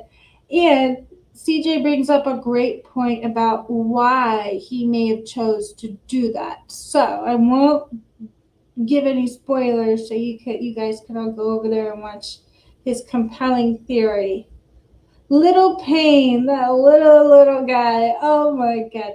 Yeah, this 2-year-old. Like how in the world do you put a 2-year-old on it? And everybody's like, well, he has all this military experience, and that's why they put him on there. Well, yeah, I think we all know that that's probably true, but I think even Blaker had more experience than Payne as a detective. So it's very odd. Oh, and something else that I was thinking of? I forget where we were all talking about this, but the door. Didn't they say that a door was open and it remained open? And we were trying to figure out which ones. And immediately what came to mind is Agent Smith. What's that guy's name? It's Officer Smith, the first one who arrived. And he's kind of hot. You have him like looking out the patio door, like off into the distance. So I'm wondering if the patio door was open, because I would question, why would an officer go over there and open a door like that? Because I feel like they would have to preserve that for fingerprinting. So he might not be able to touch it. So was that slider door just open and he didn't touch it, and he was just like looking out when somebody, from the media took that famous picture of Officer Smith looking out the back of the slider door? I don't forget that. He looks pretty good in that pic. Smith has all the body cam footage, To Die For says. Interesting. Oh, Kibo says, they promoted Brett Payne. Who doesn't remember or recall anything, right? I missed a comment here. To Die For says, M. Lanier. Yes, Lanier also retired. And it's all very strange that all of these people are retiring in the biggest case of their life. Now, gosh, I forget which creator it was. I think it's been a lot of them, but they're like, what if the answer is staring us right all in the face, but we are just not able to see it yet? So that made me think, well, let's go back to the basics. What are the basics? Well, what are the first rumors? The first rumors are a gunshot. The next rumor, or vice versa, was an overdose. But somehow a narrative was created, and we know a narrative was created because we've learned that over time that something wasn't right, and that now that the PCA is irrelevant, and we honestly don't know what happened that night, especially if the police department is saying that the PCA is irrelevant. Did it happen in the order that they're saying? Like, how can we trust anything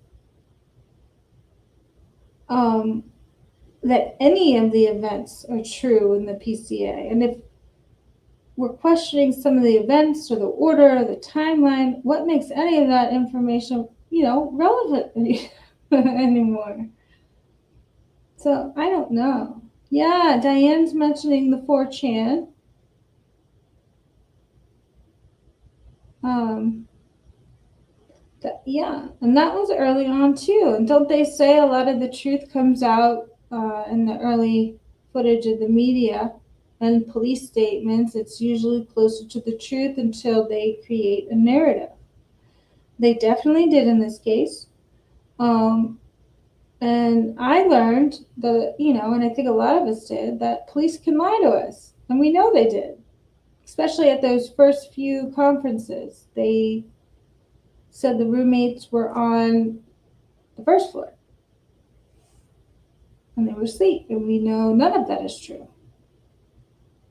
Probable cause, Kibo says. That's right. To Die For says, do you see the new paperwork? Oh, no. Let me see if I can. This chair is a little squeaky. I'm sitting in another chair, and I don't. Oh, my work. I left my work computer, my work desk, and there's a new desk over here. So everything's kind of new. So we're going to. It's the Idaho court.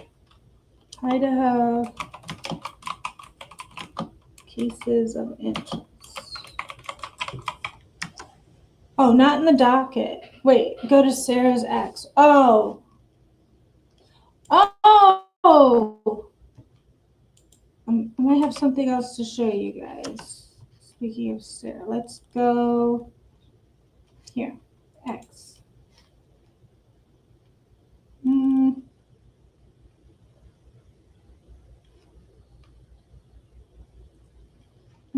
I'm using the wrong browser. Great. Because, oh wait, it's gonna let me sign in. Okay. I can never remember my passwords. The other browser, I just click on X and it just goes. All right. Let's see what we have here.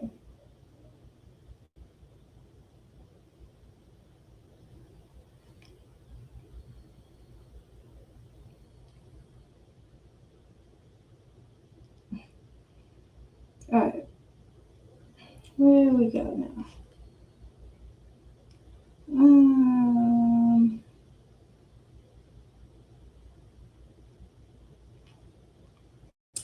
Oh, I know what I can do. Let's see. Here she is, Miss Sarah. Okay. 3 hours ago. All right. So this says order, sealing order. Order, sealing order. That's literally the name of this document. Uh-oh, my browser has lost connection. Can you guys still hear me? It's emergency filings and new evidence. Oh, here.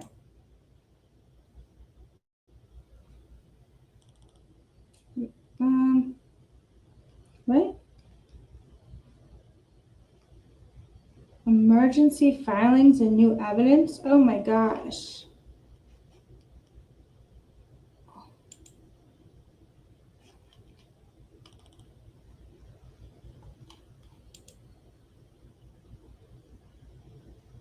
Oh, here. Okay, here we go. So,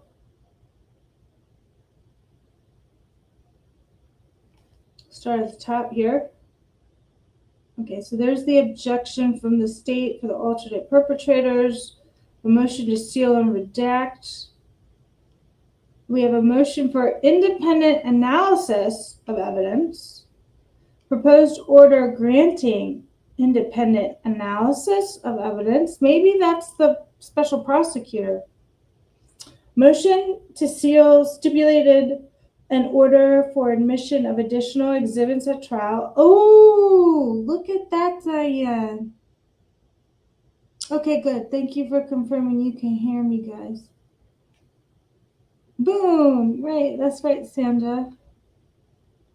We want answers to the BS they've been feeding us, says Sandra. Yes. All right. Where did I leave off? Proposed order granting independent analysis of evidence. I believe that could be the special prosecutor because it says independent. I could be wrong about that. And then we have stipulated motion. And then this last one here is it's very interesting. Motion to seal defendant's motion in emergent order for emergency order. Uh-oh. What is that? What is that? Are there any new documents up? Here. No, that might not be it. Emergency. That is interesting. Things just got real. Well, no, they were always real. But all right, cases of interest webpage. Here we go. Oh, that's not it. No, where's Bryan's case? Bryan C. Kohberger. Here we go. Oh, all right. So this is the order, but I think this order is the one that Sarah already has on her page. Yeah. Order, sealing order. I am so curious about what this emergency evidence could be. What will it be? This be about the alternate perps? Diane says, yeah.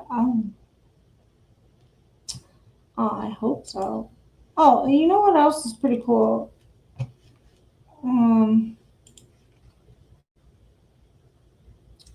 So Sarah told me about this. If you guys follow Matt on Twitter, he apparently requested this through FOIA. Oh, I'm not sharing my tab. Let me start over, guys. Okay, so he's Matt. And he FOIA'd this himself. I know you guys have probably seen this already, but this is something because it is the order directing the attendance of Bethany Funk, and that was granted 5/8/2025.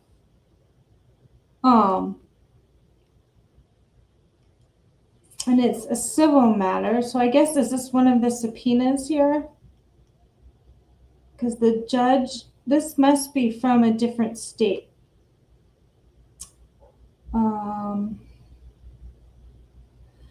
Let's see, it says no review. Order directing the attendance of Bethany Funk in Idaho District Court. Request for foreign subpoena and request for hearing on attendance of out-of-state witness and or assurance of a notice and order requiring witnesses to appear for the hearing. Awesome. And up here it says the judge that I guess received this order is Scott Freeman. Interested party, Bethany Grace Funk. The plaintiff is the state of Idaho. And I guess this is Bethany's attorney, maybe. Evelyn, yeah, I think I recognize her name. I think this is Bethany's attorney, the Evelyn Grustenek. And then the defendant is Bryan Kohberger. So this is his subpoena. So he really is subpoena. subpoenaing Bethany Funk. Yeah, so this must be the Nevada court. So, from my understanding, Diane, when the defendant in a case has to subpoena, apparently they need to do it and file it under civil. But then I also saw, let me see if I can bring it up, that Bryan was listed as the plaintiff and some. Well, before I get to that, let me read the actual order that's signed here. Order directing the attendance of Bethany Funk in an Idaho district court. Based on the request for an order to direct the attendance of Bethany Funk in an Idaho district court and court being otherwise fully advised.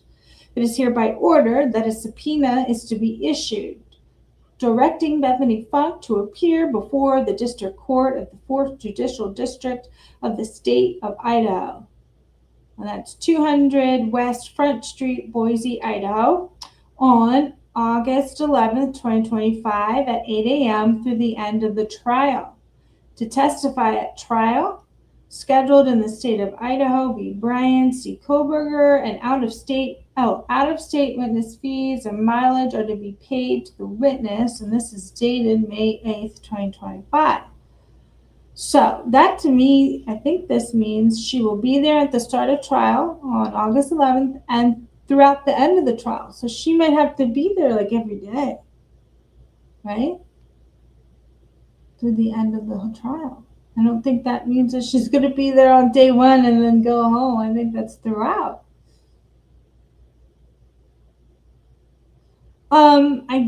Diane asked, is she trying to get out of it or is this a formality?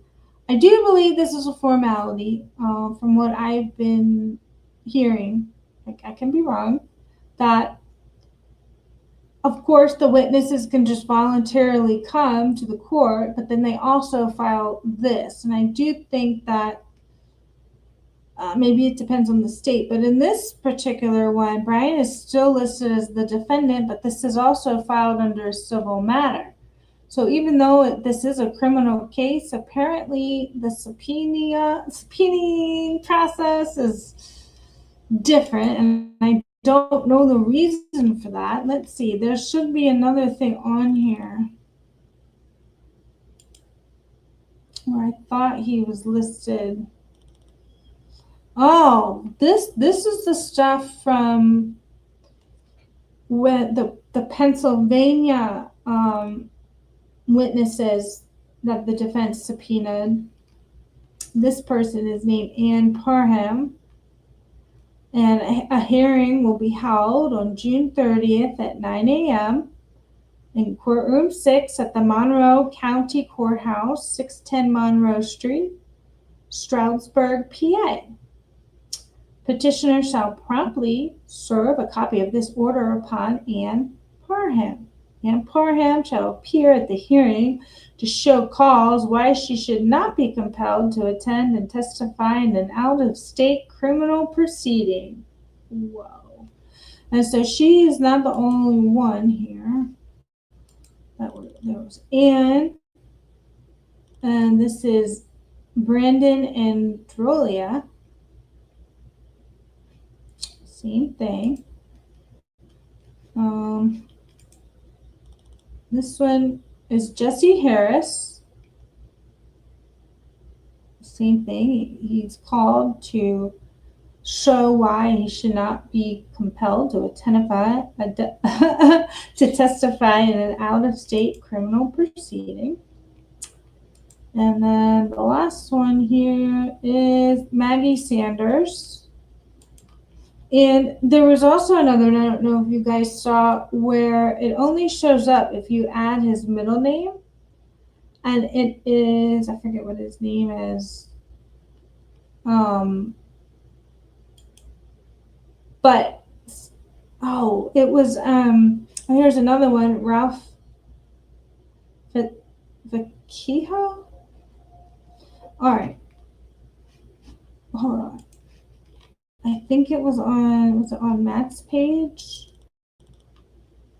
Somebody had done a screenshot of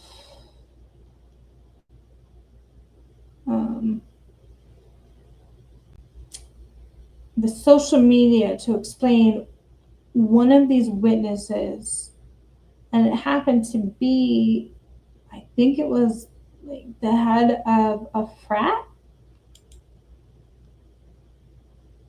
Okay, I think we just saw this one. Yes. Okay, so Diane says that's the car guy, Brian's gym instructor. Okay, so you know which ones these are.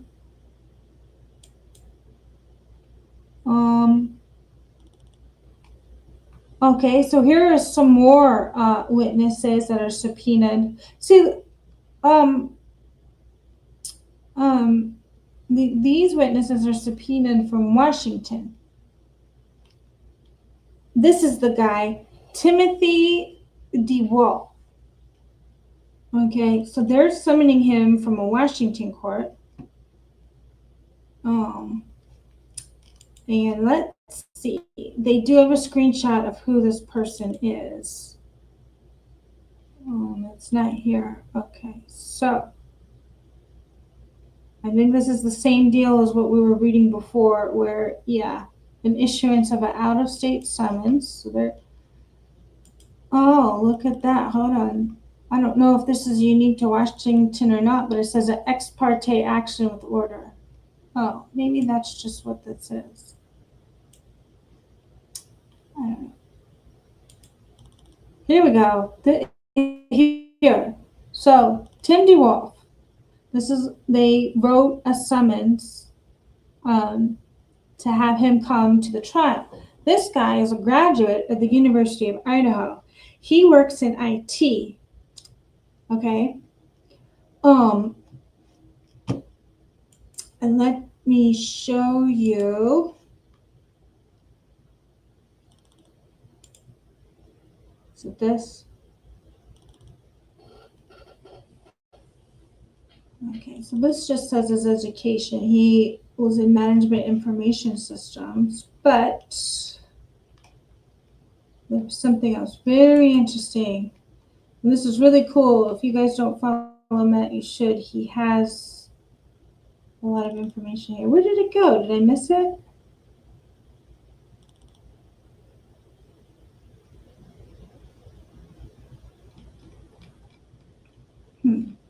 Because it says on there that I think he was like a head of one of these frats. I don't see it on here anymore.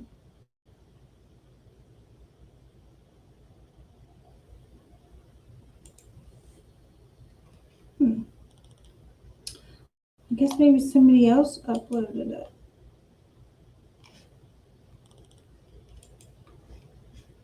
Maybe that was somebody else. Was that somebody else? Yeah, this one is an IT guy, Diane. And he went to the University of Idaho. He's no longer there. Where is that pic?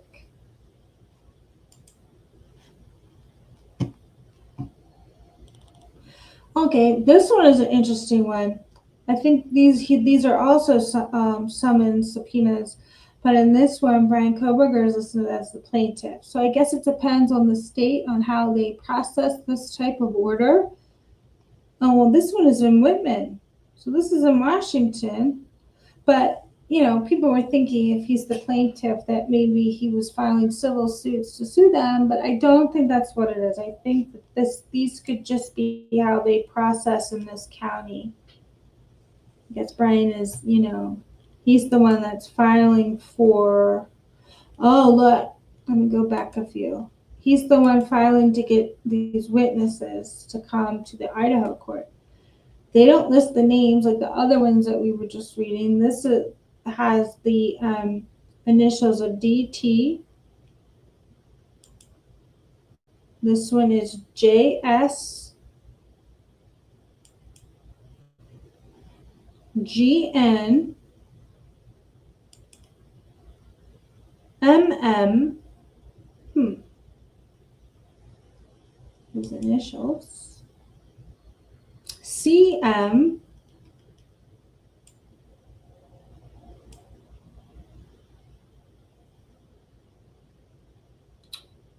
CM again. All right, maybe I'm at the last one. Oh, PG,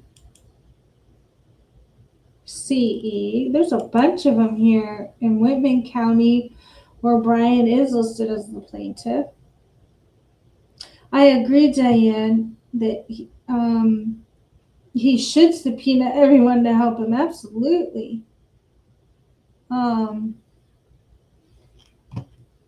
Yeah. Let's see. This is the last one. The last one's initials are CC. All right, let's see here. Oh, are there more listed? No. We looked at those. Those are CM. I think we looked at those too. Who had it? I'm gonna have to get that. I don't know where it went. But it was showing that Tim DeWolf, the guy who was the IT guy, he was a president of a frat at the University of Idaho. And I thought that was very interesting that they wanted to summon somebody from the frat. Very interesting. Okay, this is from a different case. So Matt posts about a lot of different cases. Let me see if that's still popping up on my stuff here. Look at these cuties. Does anybody recognize these cuties? I found some guinea pigs. Little fur babies. Look, they're eating the lettuce. They're so cute. Those are Diane's fur babies. Oh.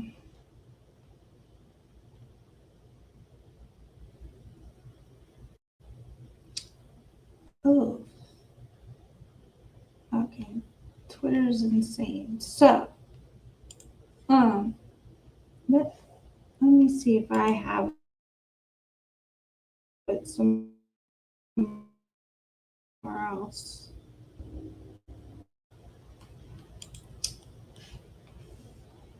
I mean, things are about to get real if they're filing emergency evidence. I guess that means they need to get it to the judge right away, right? Like, what would constitute an emergency, right? Like, and then they're also going to summon this head of the frat. Did it sign me out of everything?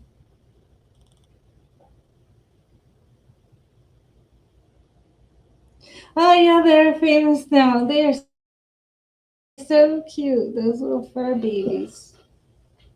Hitler already signed it, so he has signed the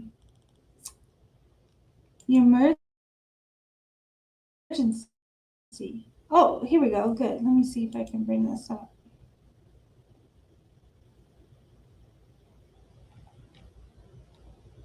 Yeah. Oh. No, not that.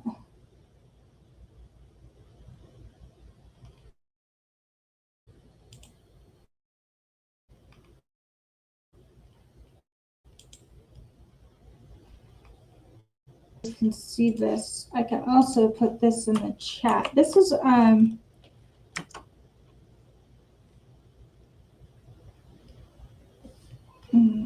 This is the Bryan Kohberger Moscow Reddit group, and I think Sarah does this.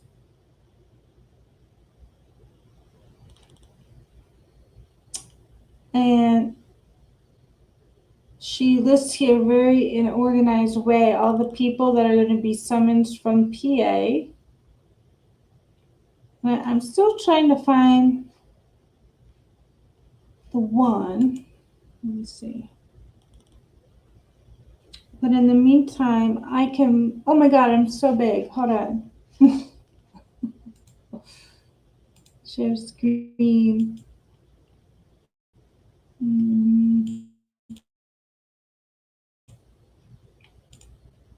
Okay.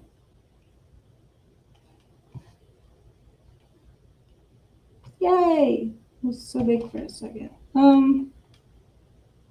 A bit of buffering. That's terrible. I'm plugged right into the Ethernet or the internet.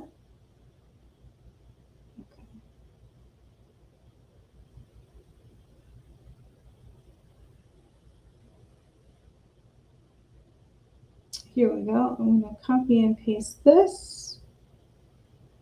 And then you guys can look at, Sarah has them all organized there.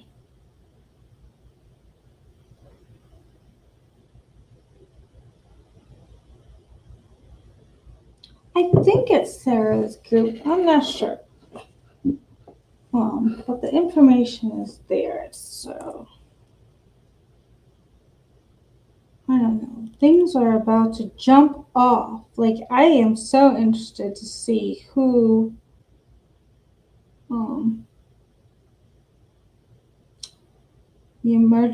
what the emergency info is.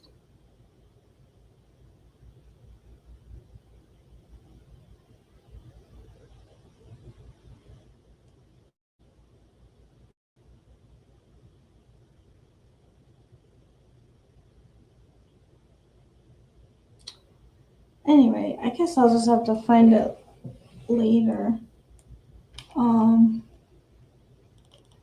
So let's go back to Sarah's page because she had this. Whoa. So many things opening right now. Okay.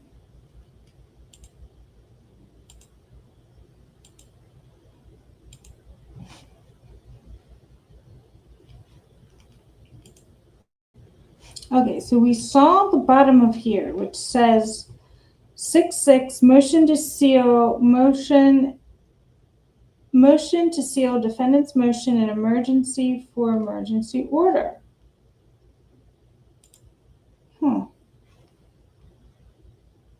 Okay, next one is proposed order granting admission of additional exhibits, evidence of trial. Yeah.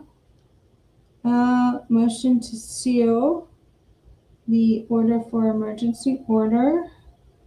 Here's what Diane was talking about. Proposed order granting emergency order. So you're right. Hippler granted whatever that was.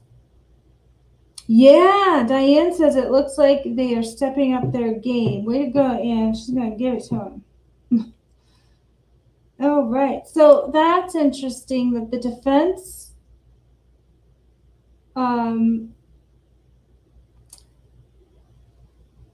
was granted so they could admit additional evidence.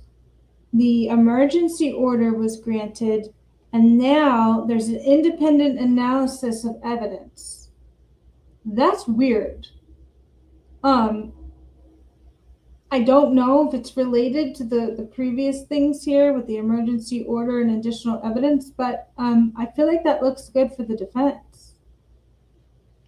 Whatever that is, they had to get outside help to look at it. Like, is it it's that serious that it's like, oh gosh, we need to get this authenticated? It was something that had to be like outsourced, that Hitler wasn't able to just look at it and be like, I'm going to decide on it. They outsourced it. Interesting. All right, so then we go in here. Wait a minute here. Hold it. What is this? Order. Staying order. Staying. The last time we heard the word stay, that's when they paused the case for a little while, which when I was reading about it, sometimes it's different than a continuance. And we know that the defense asked for a continuance, but I wonder what they're staying. Is that like a result of this emergency evidence? All right, so next, a motion to seal defendant's second amended phase 2 mitigation witness list. Okay. All right, and then we're back over here with the June 18th hearing, which the motion to continue not sealed. And the motion for the alternate perpetrator sealed, and then we have the jury trial.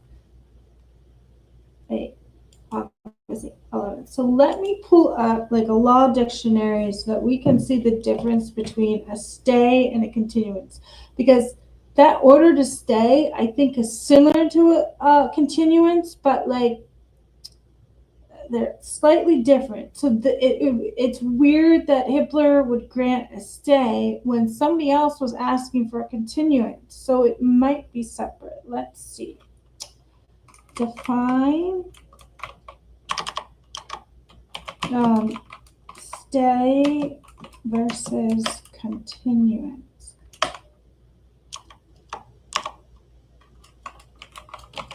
Yeah, I don't know. So far, I'm like thinking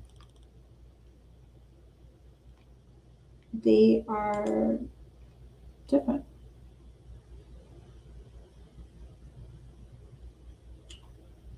Okay.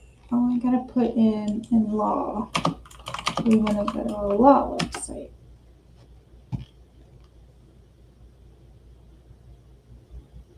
Oh dear. All right. And let me come over here and show you. Here's what are we doing at the Institute of House? Okay, well, the quick thing that the AI did is in law, stay refers to suspension of all due dates for submissions or events, while continuance is a delay in the proceedings that may be extended to another term. Hold it. Suspension of all due dates. That's serious. Okay, but that's the wrong website. That's the quick AI answer from like the health.gov thing. So we need to go to, yeah, let's go to Cornell. I'm going to go to Cornell Law School just to be sure. So a continuance, which we know Anne had asked for. A continuance is what a court. Oh, I'm not even sharing my page. Hold on, guys. Okay, here we're at Cornell Law School. It might be laggy for a second. A continuance is what a court may grant to delay proceedings until a later date. Parties in a suit or the judge themselves may wish to have a continuance granted in order to prepare for proceedings.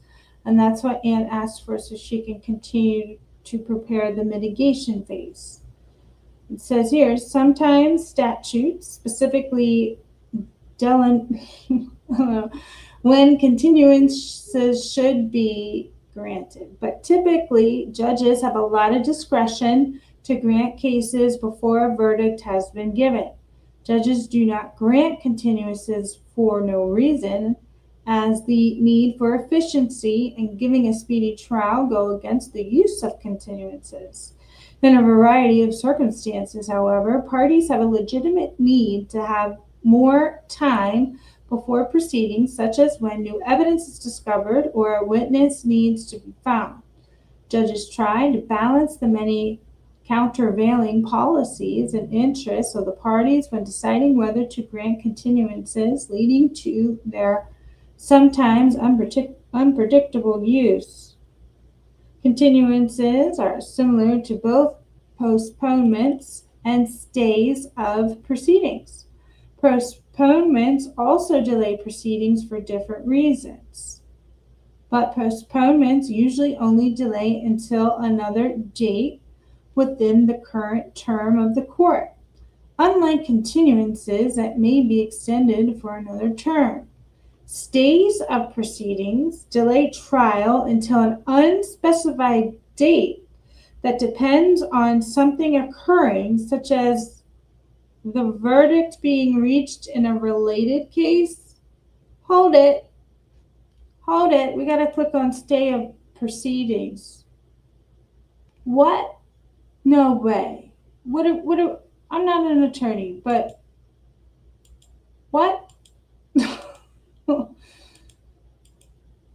Where? Oh, we were on Twitter. We were here. Okay. An order, staying order. What does that mean? That's not a stay of the proceedings, so I might be wrong. Let me see. Okay, so what is an order, staying order? Oh, does that mean he's just upholding an order? Okay, a stay order is a court order that temporarily pauses or suspends the legal process or execution of a judgment or order. It is used to prevent harm or perverse the status quo until a final decision is made in a legal dispute. Okay, so that's the quick answer, but we gotta check it with the Real Law website. There's legal brief, but where is our Cornell? Cornell. Okay, well here's Justia. Let's see what they have to say. So a stay/a stay order, a court's order that halts part or all of the case's proceedings. How to use a stay/stay order in a sentence. Due to new evidence, oh, that's the first thing on this website, the Justia Legal Dictionary. Due to new evidence. So maybe this order to stay order is because the new evidence. I could be wrong. I'm not an attorney, but this is a law website. We might want to check one more law website to make sure this is true. Okay, so how to use a stay/stay order in a sentence. Oh, okay, never mind. I was confused. They're just using it in a sentence. I don't know if that is actually the definition. And that's why we would always go to another law site to confirm, like, this is what it means.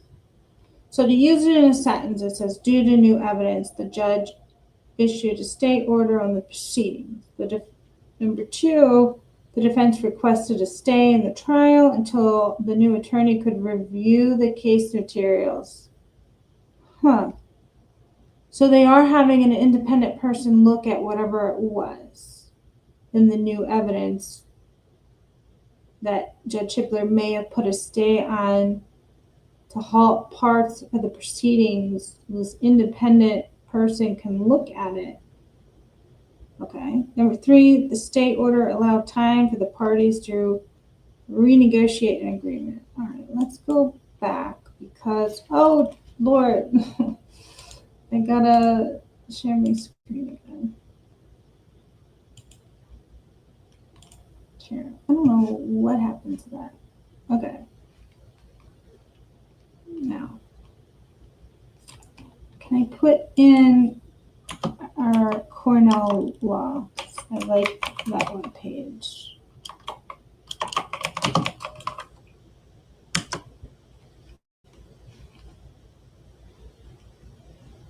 Here we are. Okay.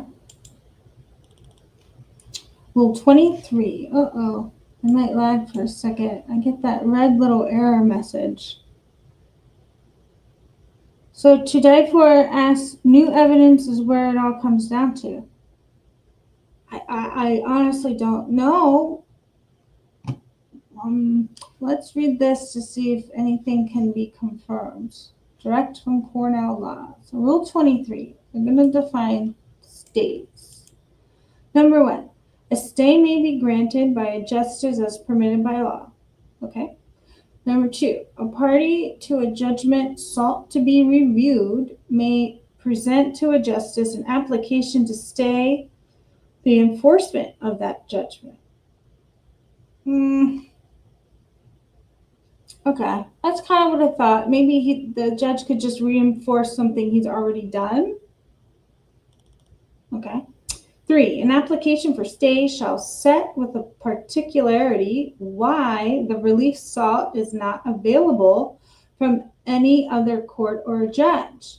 Except in the most extraordinary circumstances, an application for a stay will not be entertained unless the relief requested was first sought in the appropriate court or courts below, or from a judge or judges thereof. An application for a stay shall identify the judgment sought to be reviewed and have appended thereto a copy of the order and opinion, if any, and a copy of the order, if any, of the court or judge below denying the relief sought, and shall set specific reasons why a stay is justified. The form and content of an application for a stay are governed by Rules 22 and 23. Oh, hold on. Here we go. Look. So this is the order, sealing, and order, guys. It says the sealed order staying order dated June 9, 2025 is sealed pursuant to Idaho Court Administrative Rule 32. I knew that number sounded familiar. I wasn't sure. And okay, it's 32G1. So maybe we need to go to the Idaho Administrative Rule 32G1 and see what that says. And it's also Title 19, Chapter 1. All right, so let's finish reading this first, and then we'll go to the Idaho one, because look, this Cornell website is, this Cornell website, that it's not specific to the state. It's just kind of like, I guess, an overall from the ABA, the American Bar Association. But they're also referencing rules. Oh, that was Rule 23. This is Rule 23. Look, it matches. All right, so let's read the last one here before we get to Idaho. Please hold. Is that what you say, Kibo? Number 4. A judge, court, or justice granting an application for a stay pending review by this court may condition the stay on the filing of the supersedis, I don't know that word, bond having an approved surety or sureties. The bond will be conditioned on the satisfaction of the judgment in full, together with any costs, interest, and damages for delay that may be awarded.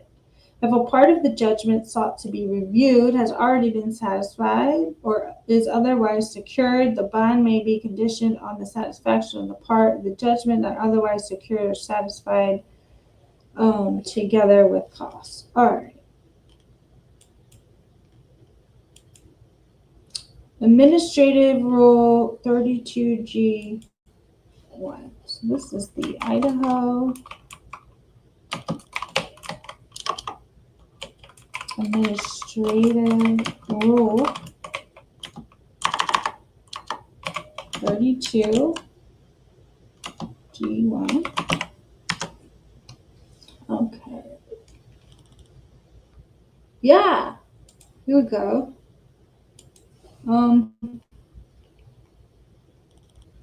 Idaho Court or Idaho Administrative Rule 32. Records of the Judicial Department. She says, yes, crack the code. All right, we're on the code and we're on rules third. Did I write 32? It's 23. No, it is 32. Gosh, I'm just getting all turned on. All right. Administrative Rule 32. Records of the Judicial Department, examination and copying. Okay, so this might have to do with the independent examination that we were just reading. So we were doing Rule 32G. So let's go down to G. G, okay, let me just double check. Administrative Rule 32G1. Okay, so it's gonna, okay, let's read 32G. Court records exempt from disclosure. Oh, this could be the grand jury stuff from the other order. Okay. G. Court records exempt from disclosure, except as provided in paragraph H of this rule. Court records specified below are exempt from disclosure. Any willful or intentional disclosure or accessing of a sealed, shielded, or exempt court order record not otherwise authorized under this rule may be treated as contempt of court. Huh? Any willful or intentional disclosure or accessing of a sealed, shielded, or exempt court record not otherwise authorized under this rule may be treated as contempt of court. Okay, so that's G, and it particularly is going to number 1 here. Documents and records to which access is otherwise restricted by state or federal law. Okay, so we have here an order sealing order number 32, but we also have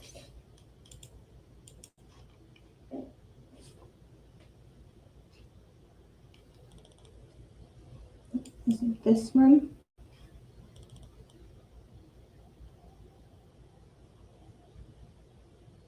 Yeah. All right, so this one is dated June 5th. This one is just titled Order. It's signed by Judge Hippler. It says, the order granting access to sealed records dated June 5th, 2025 is sealed pursuant to Idaho Court Administrative Rule 32G1. It also says 32I. Oh, look, we're getting some more information because this one is different, right, from this one? Yeah, because this one says order sealing order filed June 9th.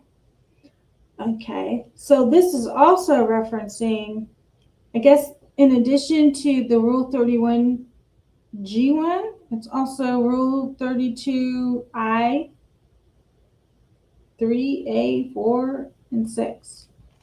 Okay, and does that match this one over here from when they were granting the access?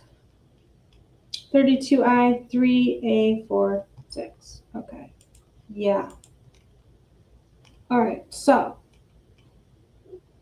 I thought that this one had to do with the grand jury materials that weren't previously disclosed to the defense.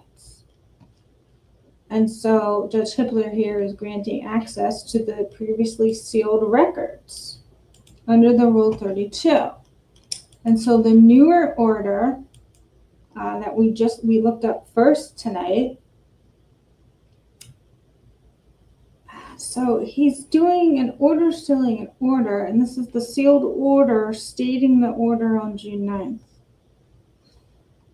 So, and we read that when you stay something, you either stay a particular part or all deadlines. So this is, Hippler staying, I guess, a particular part, and the part may be this Administrative Rule 32G1. Again, I'm not an attorney.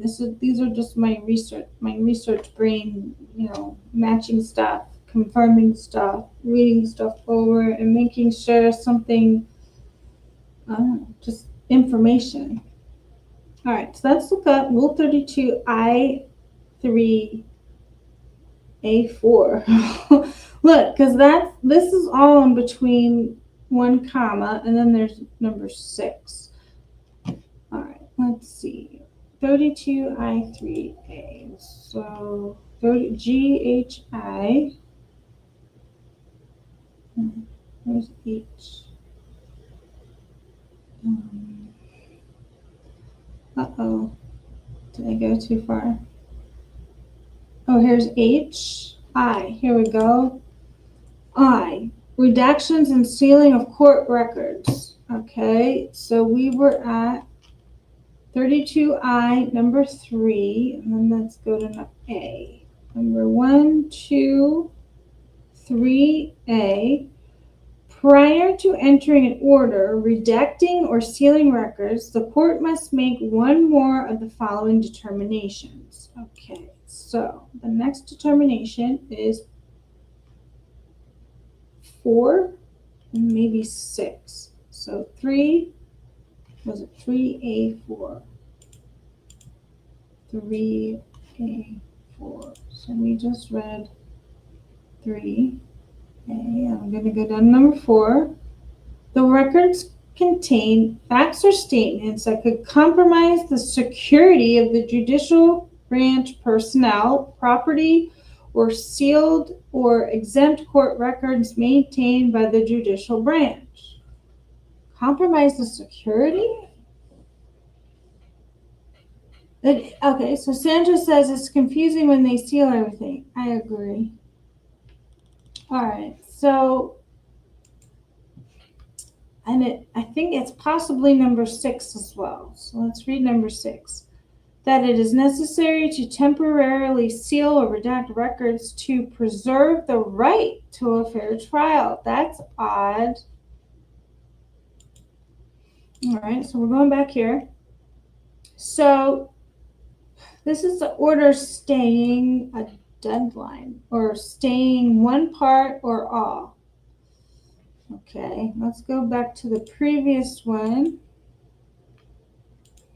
And it's the same thing where Hitler is granting access to this.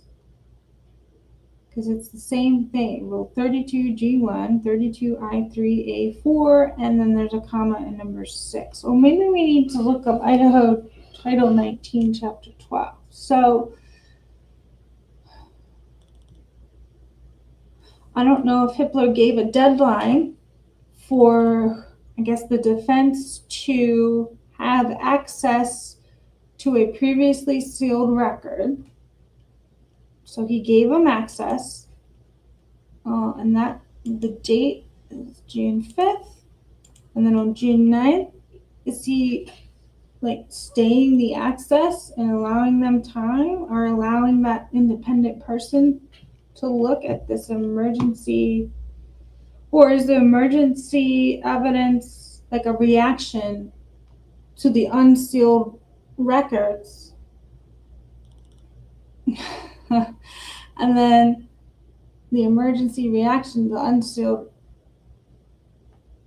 record prompted them to file a motion to admit more evidence and an emergency order.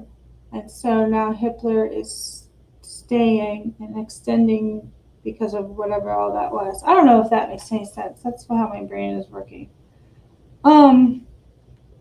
Okay, I gotta look at one more thing. So we have,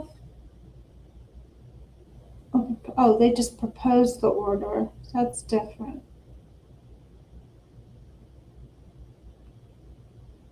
An order sealing.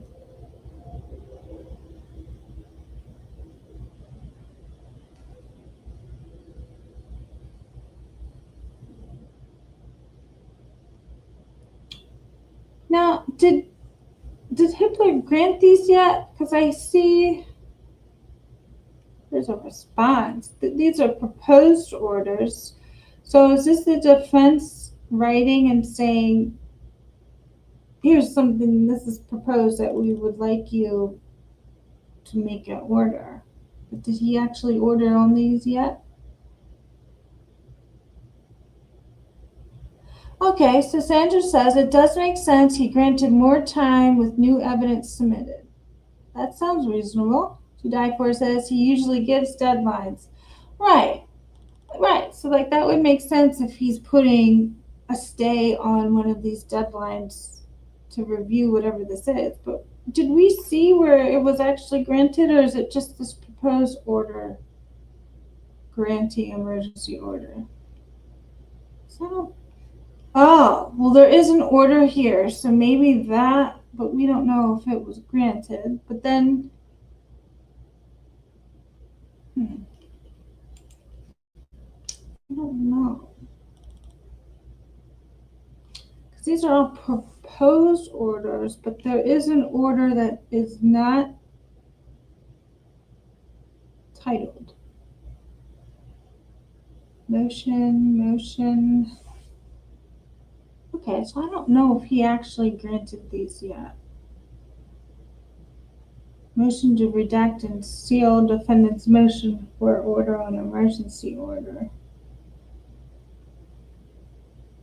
Oh, and then here's another one. It's only a proposed order granting independent analysis of evidence. I think this is the defense just asking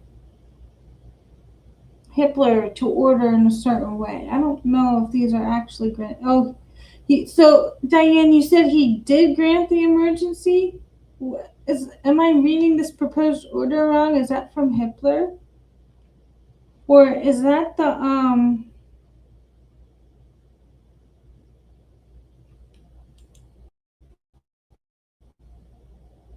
sealing order? I don't see it. Where did you see that? Is that further up here? So order, sealed order, staying order. So okay, possibly, but I don't know for sure. But Diane is saying yes. So all right. We do have one more thing to look up though. We're gonna look at Idaho Code Title 19, Chapter 11. So let's see what that means. Idaho Code Chapter 11. Is that right?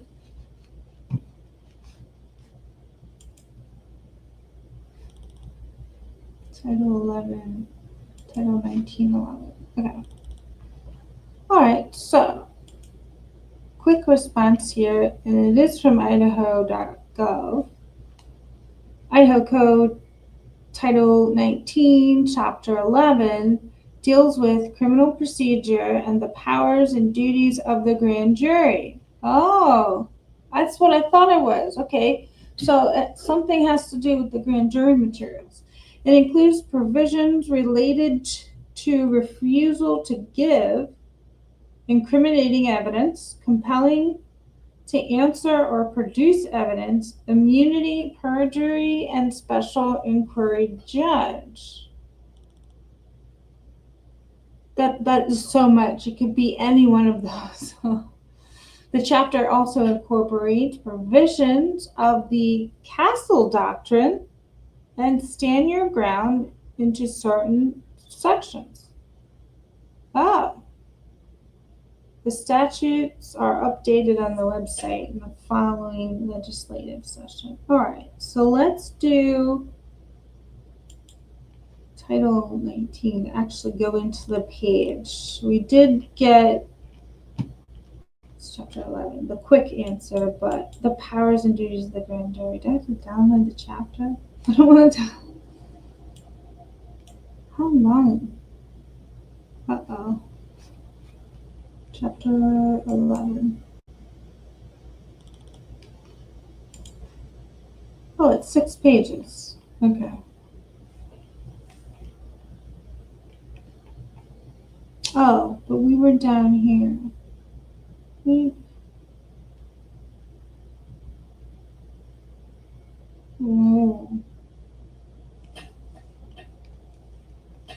This one here, Title 19, Chapter 11, Number 21, is self-incrimination, right to counsel. Any individual called to testify before a special grand jury. All right, so we need a specific because the short answer gave us a bunch of options. This was one of the options, but we don't know which one in particular. Doesn't give us another hint. It just says Idaho Code Title 19, Chapter 11.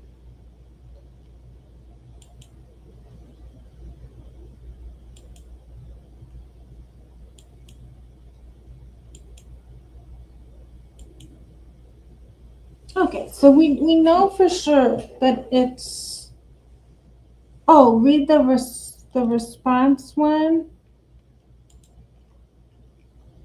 Oh, the response. Thank you. The state's supplemental response to the defendant's request for discovery. Is that the one, Diane? Oh, here we go. We've got a little bit more info here. Thank you, Diane. To the defendant, Bryan C. Christopher Kohberger and counsel Ann Taylor. Comes now the state of Idaho by and through the Latah County prosecuting attorney and hereby supplements its January 23rd, 2023 and September 4th, 2024 responses with Exhibit S1 filed under seal in response to defendant's request for discovery pursuant the ICR 16 filed on January 10th, 2023. The state has and will continue to provide discovery in accordance with Idaho Rule 16 and applicable law and reserves any and all objections thereunder. So I thought Exhibit S1 and 2 were Bethany and Dylan's testimony. Or no, Dylan, I think, is S1 and isn't Bethany S2. So was that a direct response or did Hitler order them to? So from my understanding, the only thing that I see on here are proposed orders, which I think that's the defense asking. Well, he did order something, but we don't know. Well, he must have granted, you're right. He must have granted one of these proposed. Okay, so Sandra says yes. DM's grand jury testimony is S1 and BF's testimony is S2. So I'm stealing Dylan and Bethany's testimony, I guess parts that the defense didn't have before. But Diane, you're right. We don't know exactly what Judge Hitler granted, but he granted something and then he stayed that order, which I guess we learned that he must have postponed whatever deadline. Like he's giving time for whatever he ordered. So I guess he's giving time for, what was it? An independent person to look at grand jury records? No. Is that really what happened? Okay, so here we are. See, these are proposed orders, so I think that's the defense being like, this is how we want you to order, but he does order something. Wait a minute. Is there another one? Hi, Preston B. Welcome.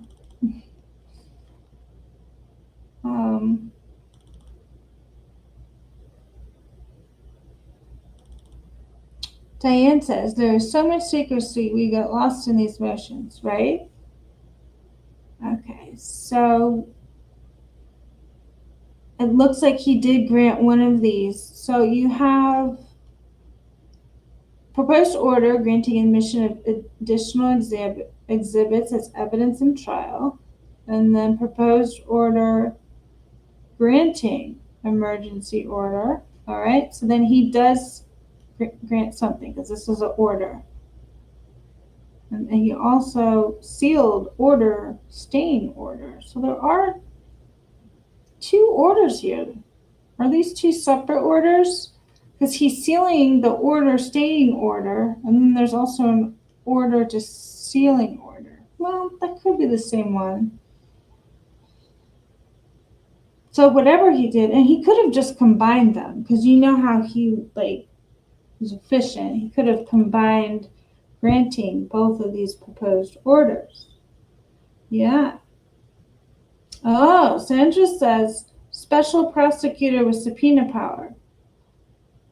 Oh, is this the special prosecutor doing all this and not the defense? Oh, no, it is the defense. Motion to seal defense is motion to order for emergency, but you're right. You're right, Sandra, because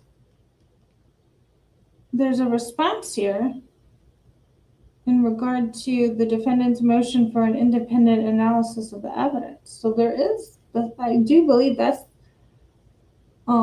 somebody put an order for an independent analysis, and there are those, and then there are those requests for additional evidence for emergency order, and then there is the order from Hitler. I don't know. It's all right there, guys, but I just don't know how to put it together. But those are all the things. So I guess they're related somehow. So he must have granted them. And the only reason why I say that is because of what we just looked up, the staying. So why would you like not grant something if you're not going to allow more time for it, you know? Or was it an order, a staying order, so that there's time for the independent analysis? And this is the independent analysis about admitting more evidence and the emergency order. There's just so many things I don't know because I'm not an attorney. But all of these pieces that I can't quite put together are all very interesting. Do you guys have any ideas about how this goes together? Am I missing anything? Well, you know what? Yes. So here is DM's testimony. Oh, what is this one dated? June 4th. So this is beforehand. So they're supplementing. It's June 23, 2023 and September 4th responses with it. Okay. So are they adding more of Dylan's grand jury testimony? So did the defense get some of it or none of it? But now they are giving it because they're adding to it. That's why they're supplementing it. Oh, good night to IDAHO4. Thanks for being here. You're the best mod. I hope you have a great night. And your fur babies are very cute.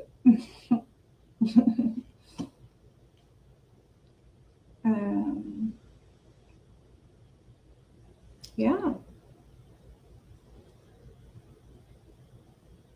That's so exciting. Now, let's take another look at these dates to see if there's a flurry. You know how like when there's like a flurry of motions filed that maybe you can see if one side is nervous or something?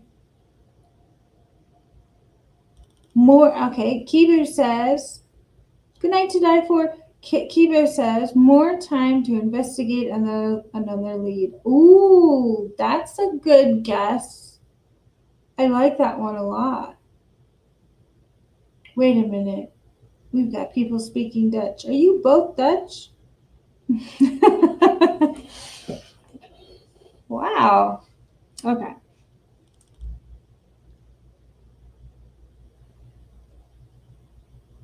Yeah, so whatever evidence the defense found, which could be related to Dylan or Bethany's testimony from the grand jury, warranted more time to look at. Wow. All right, let's look at the dates. We have 6, 6, 6, 6, 6, and 9. Okay.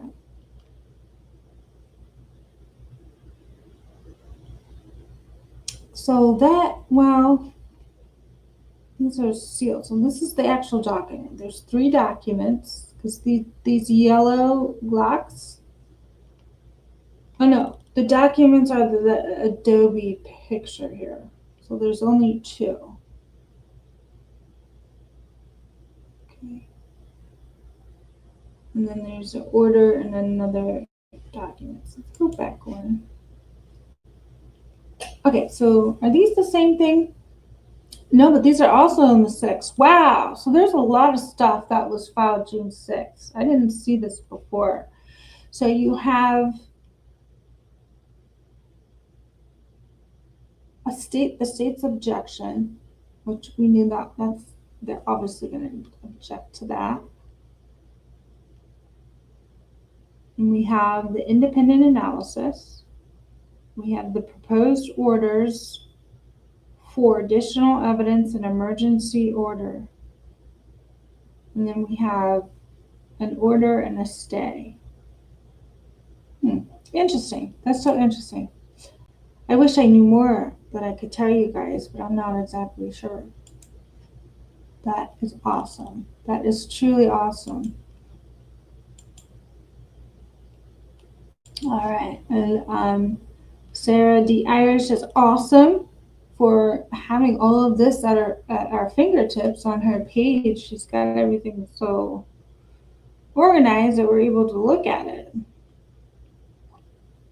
And then I also put in the chat the page to the Reddit where she also has all of this stuff very organized. And then CJ's link is pinned, it should still be pinned, where he has a very compelling theory about who the leak is. And if you haven't heard the theory yet, it is awesome. I would highly recommend watching that. I highly recommend watching Lana's last live. And BJ Investigates. Her link is in the description already, because that was the first purpose of this live, was just to tell everybody that you might be arguing with a bot, and the bots are mean.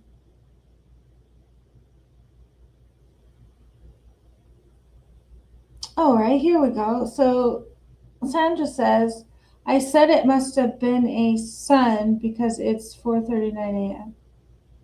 Oh, oh, but Sandra, do you speak Dutch as well? Right, that's awesome. Yeah. Oh my gosh, when are we gonna find out more information about what this emergency order and the stay? The stay is surprising because whatever the defense filed, it was so compelling that Judge Hippler put a stay on it. Like, Hippler doesn't do that stuff, right? He just doesn't do it. So it's compelling enough to warrant Hippler to be like, okay, no, he doesn't. He doesn't do that. So that's cool. Oh my God, it's gonna be fireworks on June 18th.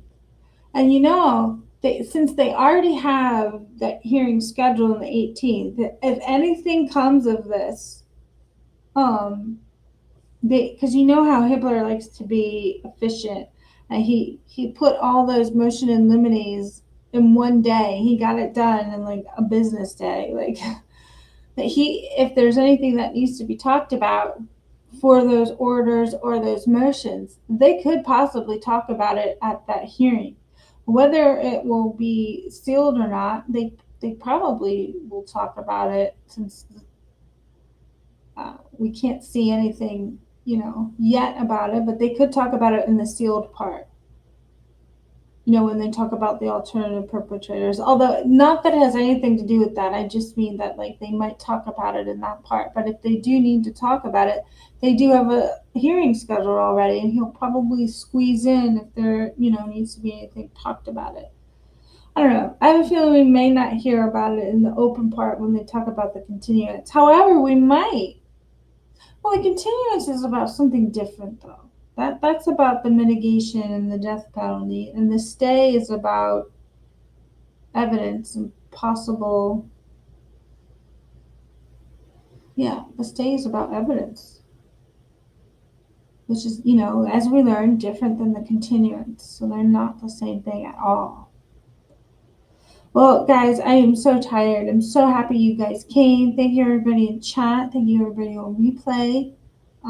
I will get more links into the description.